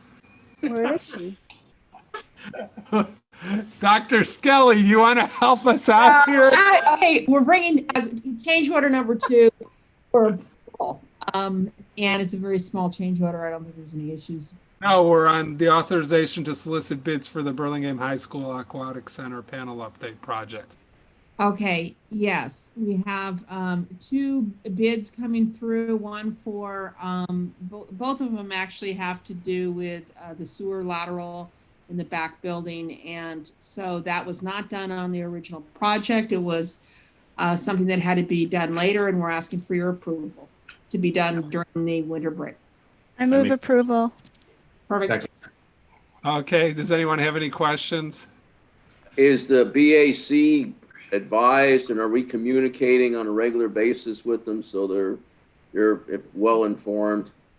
Yes. Who's paying for this? Is there at at this point, it will probably be split between both entities because that's how the new agreement reads. But they've had a hard, we're a little off track, basically because we didn't open the pool timely, and they've had a hard time with membership. So I don't want to be. I think we've got to be a little slow start on this. Okay, Mr. Land. Yes. Ms. Lee-Dwyer. Yes. Mr. Hanley. Yes. Mr. Griffin. Yes. And I vote yes. The motion carries. Item 5-0. Item M2, consider for approval for Burlingame High School additional book lockers project. Consolidated partitions proposed change order number 2. Ms. Yes, that's one about the one I just mentioned. Yeah, approval. Okay, do I hear a motion? Motion, move to approve. Second. Motion by Mr. Land, second by Ms. Lee-Dwyer. Mr. Land, how do you vote? Yes. Ms. Lee-Dwyer. Yes. Mr. Hanley. Yes. Mr. Griffin. Yes. Mr. Friedman. Yes. Motion carries 5-0. Item M3, authorization to solicit bids for the Burlingame High School Aquatic Center sewer lateral replacement project. That's one I just talked about. It's basically both the sewer lateral and the mechanical room, and the one we talked about. Okay, do I hear a bid, a motion? So move. Second. Motion by Mr. Griffin, second by Mr. Land. Mr. Land, how do you vote? Yes. Thank you. Ms. Lee-Dwyer. Yes. Mr. Hanley. Yes. Mr. Griffin. Yes. And I vote yes. Motion carries 5-0. Finally, M4, approval to file notice of completion for capital facility projects, the Cappuccino and Mills High School Stadium Turf Replacement Project, Goodland Landscape Contractor, Inc.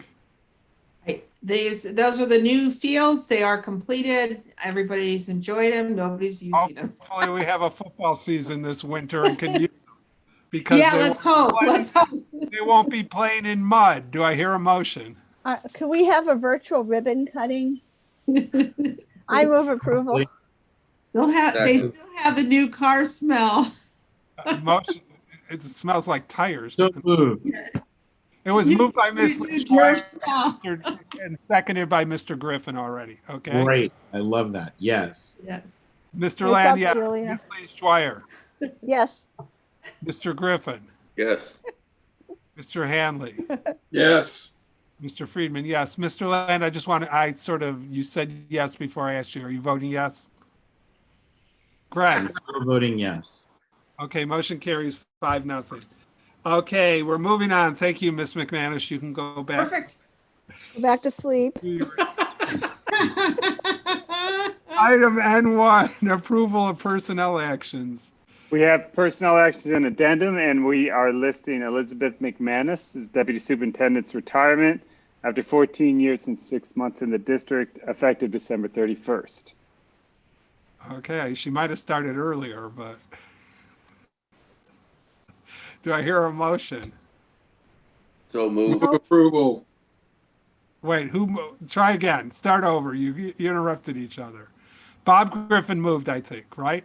Do I hear a second? Second. Okay, motion by Mr. Griffin, second by Mr. Hanley. Mr. Land. Yes.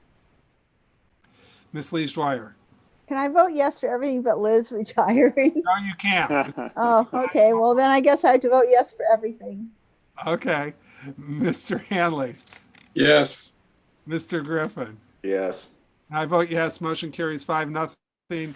McManus, you can retire now. Not that she's waiting for our approval. Item N2, review, discuss, and approve the temporary provisions to BP 6145, extracurricular and co-curricular activities, changes due to the COVID-19 pandemic. Dr. Black. Yeah, so can I just say a couple words on this, Dr. Black? We've all been talking about engagement. This has been an extraordinary semester. We don't know if kids will be playing sports. Obviously, that's still up in the air. They're scheduled to start December 14th. Our principals and our ADs are asking that you make the hurdle to get kids playing sports as low as you can, and then let the coaches and mentors and other people involved in the lives of these kids. So what we're asking is if a kid is passing 20 units, and there will be some kids with incompletes, and that they are eligible to start the season full stop, in the second, when competition starts in the second semester, and that if they have below a 2.0, they would be on probation. Okay. So we're going to let kids with multiple Fs play? Yes. The reason we may have some kids that have Fs, and we may have some kids that have incompletes, and the incomplete will not go towards their GPA. So yes, you will. More than a kid could be enrolled in 7 classes and making 3 Fs. Why is that a good idea? Because if they're making that many Fs, they're probably on your unengaged section. And the way to get them engaged is to play sports. And then you've got a coach that's lording over them who's saying, you got to get your grades up. It's an intervention. Boy, this is tricky because that doesn't make sense to me. You're rewarding behavior that is not. What is that model for the other students? Gee, Joey can play and he has 3 Fs. Why am I zooming? I mean, is that what we're going to see?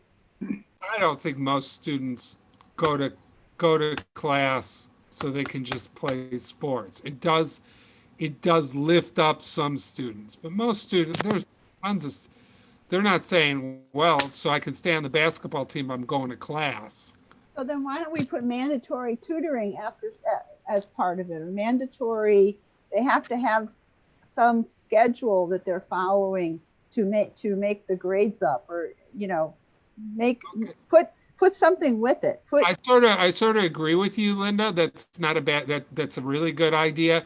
I think you'd have to pass this BP and then instruct, it's just for 1 year too, and then instruct the superintendent to those kids, come up with a program for those kids who fall in that sort of area where we're allowing them in.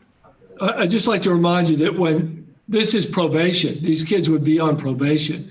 They would have to do certain things, go to class, be engaged, turn in assignments, do the work. And that's something that we don't have over them if they're not playing. So someone's going to write up a formal probation for each of these kids? Do you mind if I promote I mean, this is, look. Promote who you want. Who do you want to I'm bring? not, you know, I want the kids to be engaged and I want them to be able to play sports, but I also want them to understand that when they're 30 years old, they're going to go, oh, geez, I should have studied because then I might have been here and now I'm not here. And playing sports was fun, but now I can't read at the right. I can't write. I mean, yeah. You want me to promote Dr. Skelly? Could you promote Mr. Sell? That's what I thought. He's the CCS commissioner. I got him. Mr. Land, you can speak while Mr. Sell's coming in. All I was going to say was, I think I agree with kind of Linda and you, where it's like, as long as there's, with the probation, there's expectations. Because again, I can see why you want to do this in this circumstance. It's trying to get them engaged. And this is a good idea. So I'm not opposed to it. And it's exceptional. This is not something we're going to do more than this year. Yeah. I agree with that. Did you, Mr. Sell, want to say something? Yeah, thank you for having me on here. And I've been listening intently, and I'm not surprised. I mean, on the surface, it sounds kind of extraordinary. When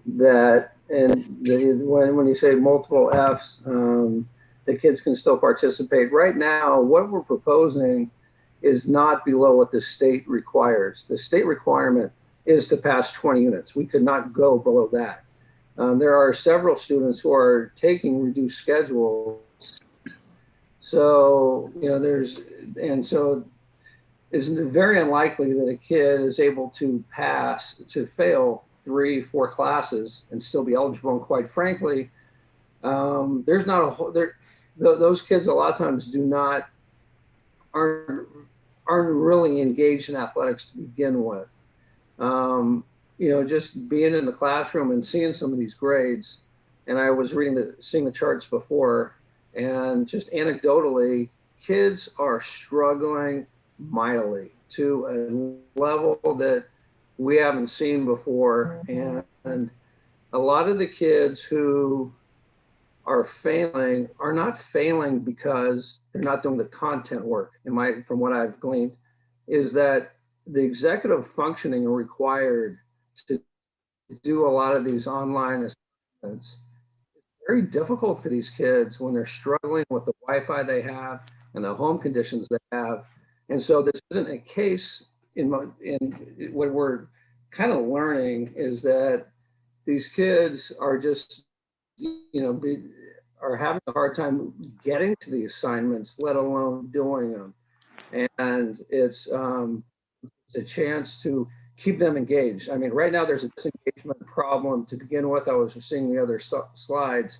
I fear what would happen if, if we get some good fortune and we do have athletics, and then our most vulnerable kids are on the outside looking in.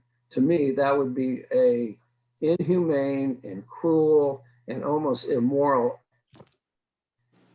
situation that's created by this pandemic. I saw the slide earlier that said grading with compassion.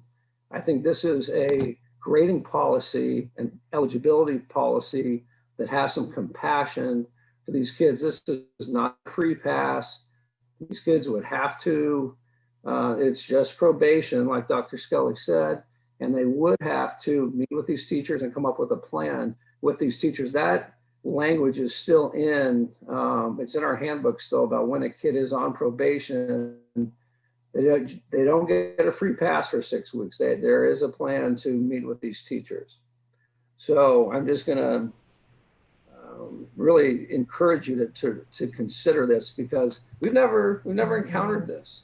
And these kids are struggling so much that I just couldn't imagine what would happen if we had added insult to injury in this situation. So can I say something, Mark? Sure.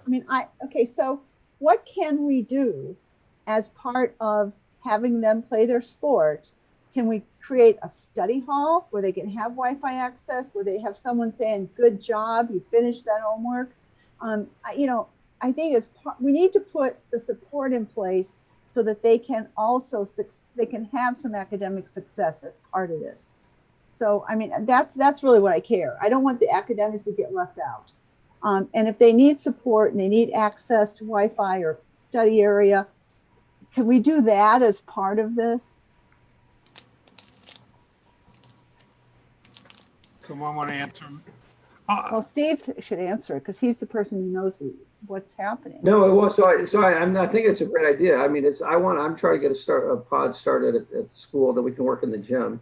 So are you suggesting, Linda, that a kid who is on probation, that kid comes to campus? Yes. I think it's an interesting idea. I mean, we really hadn't thought about that. And I think as I've heard everybody speaking, getting them on campus, kids on campus is a goal. I don't see anything unreasonable about that. In fact, I think it's a pretty good idea. I just want the student to be really supported because they have to have more. The athletics is very important, but that academic success tied to it is even more important. So if we can create a little circle of support around them, where they're going to go to a pod for just if they just need the Wi-Fi, that they have that spot there where they can go and do that homework and someone's there saying, good job. Yeah. What I'd ask you to consider is passing this and then having, Steve, there's an AD meeting next week, I believe, and this can come back in a weekly, but we will do some things here to expect kids to be on campus, whether study hall or during office hours for teachers or whatever we can help safely do. So what we're asking, what you're asking for, if I would interpret it as a motion along the following: approve the recommended BP, and then with the recommended BP with the instructions to also add on-campus learning for those students on probation. Academic support. Yeah. On-campus academic support for those students on probation. Second. Okay, I guess I can make a motion. That's my motion. Second. Okay, motion by Board President Friedman, second by Mr. Land. I will take a vote. Mr. Land, how do you vote? Yes. Ms. Lees-Dwyer? Yes. Mr. Hanley? Repeat your motion again, Mark.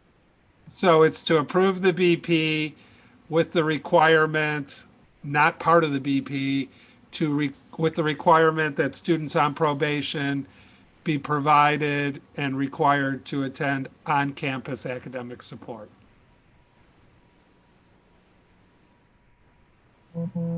Okay, yes.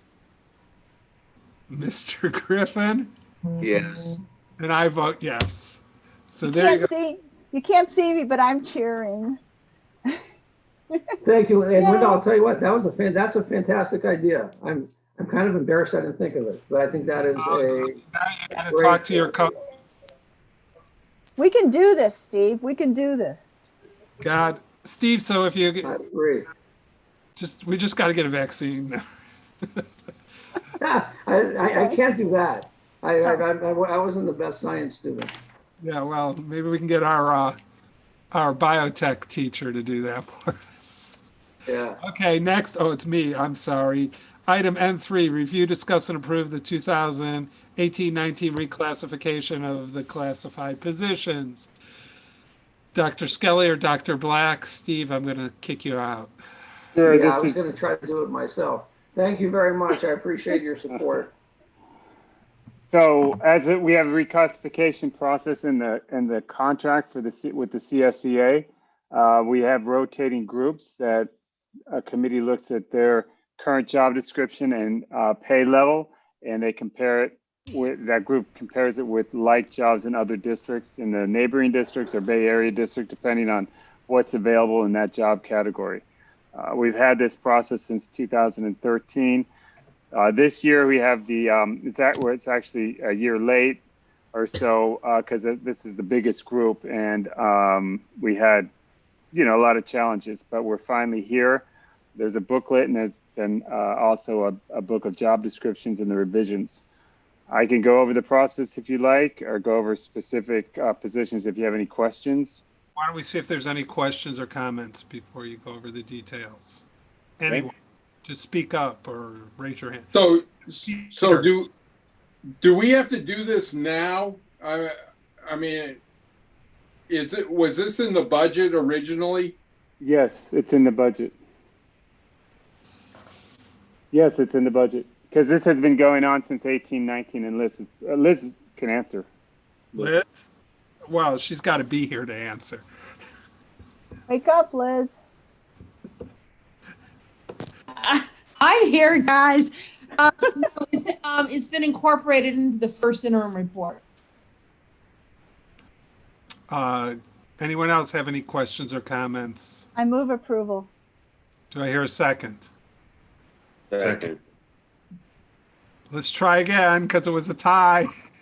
Well, let Bob goes to Mr. Griffin according to Mr. Ladd. Let Bob do it. Yes. Motion by Ms. Leach-Dwyer, second by Mr. Griffin. Mr. Land. Yes. Ms. Leach-Dwyer. Yes.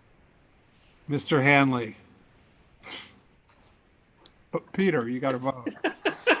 Quit frowning, Peter. Here, but you can vote any way you want.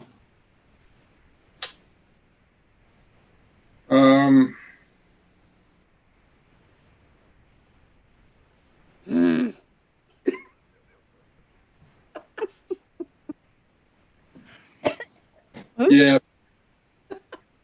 Mr. Bob, Mr. Griffin. I knew you were, yes, you seconded it. Yeah, yes. And I vote yes. The motion carries 5-0. Oh, we got two items. One is R1 to move the reorganization meeting to December 17th, which needs to be done by law. There is another option, but I'll let Dr. Let's just do it on the 17th to be done with it. Well, the option was it's the 11th. No, the 10th. Since we go so late, okay, my last day is the 10th. But if we go to midnight, I can adjourn, and then you can open up at 12:01 and do it then. Look how bad we are now. Look how bad it is. It's only It's 10. freezing here in the district office now, Okay, guys. it's the 17th, correct? Yes. Right, you're having Okay, three. fine. It's the 17th. That's it. It's And I hope 10:34, Mark. And I hope to be on a plane to Hawaii that day if things go okay. Yeah, right. And this is going to be a 15-minute meeting, right? This Yeah. is going to be a 15-minute meeting. No extra stuff in. Unless you have troubles with we don't resolve the back to school by the 10th. Yeah, that's right. Are we having a virtual cake? It could be in person. I won't be there, even though I literally have a ticket to Hawaii that day. I don't know if I'm going. You're not going to be there on the 17th? I have a ticket to Hawaii that day. His last day is the 10th. Mark's last board meeting is the 10th. Okay, so we have to do Or you're a civilian on the 17th. Yeah, he's a civilian. Right. So we'll have to eat cake on the 10th. If the 10th meeting goes too late, I become a civilian in the middle of it.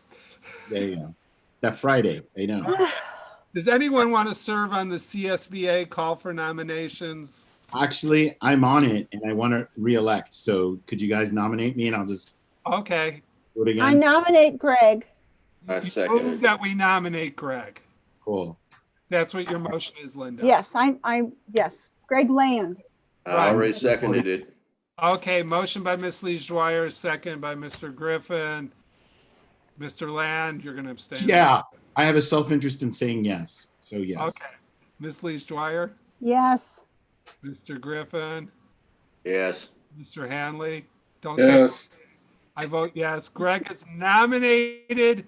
So, Dr. Skelly, make sure that Shar does the appropriate paperwork that our board is nominating Mr. Land.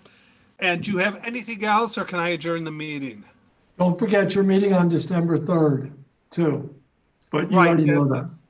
We're going from like 4:30 to 7, or if we have to have a closed session. I think we're going 5:30 to 7. Yeah, because we need a 5. closed session. We got to start before then.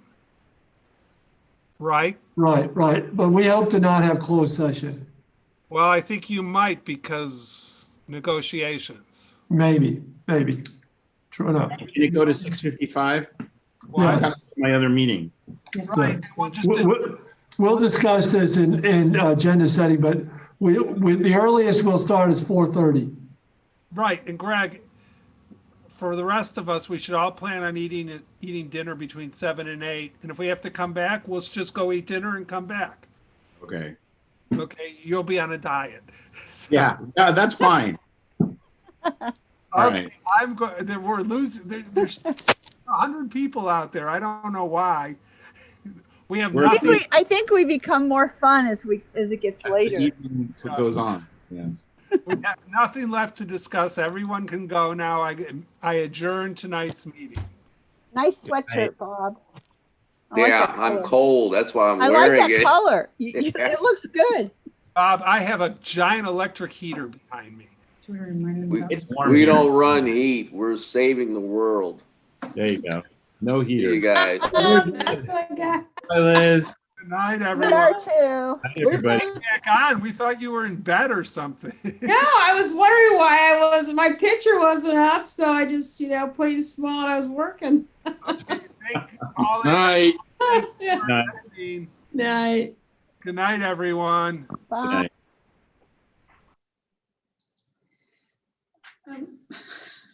Hey, Kevin, can I call you? Yes, you can. I've just got to finish a few things here, but can I call you? Are you up for a bit? Yeah, call me. You call me. I'll call you. Okay.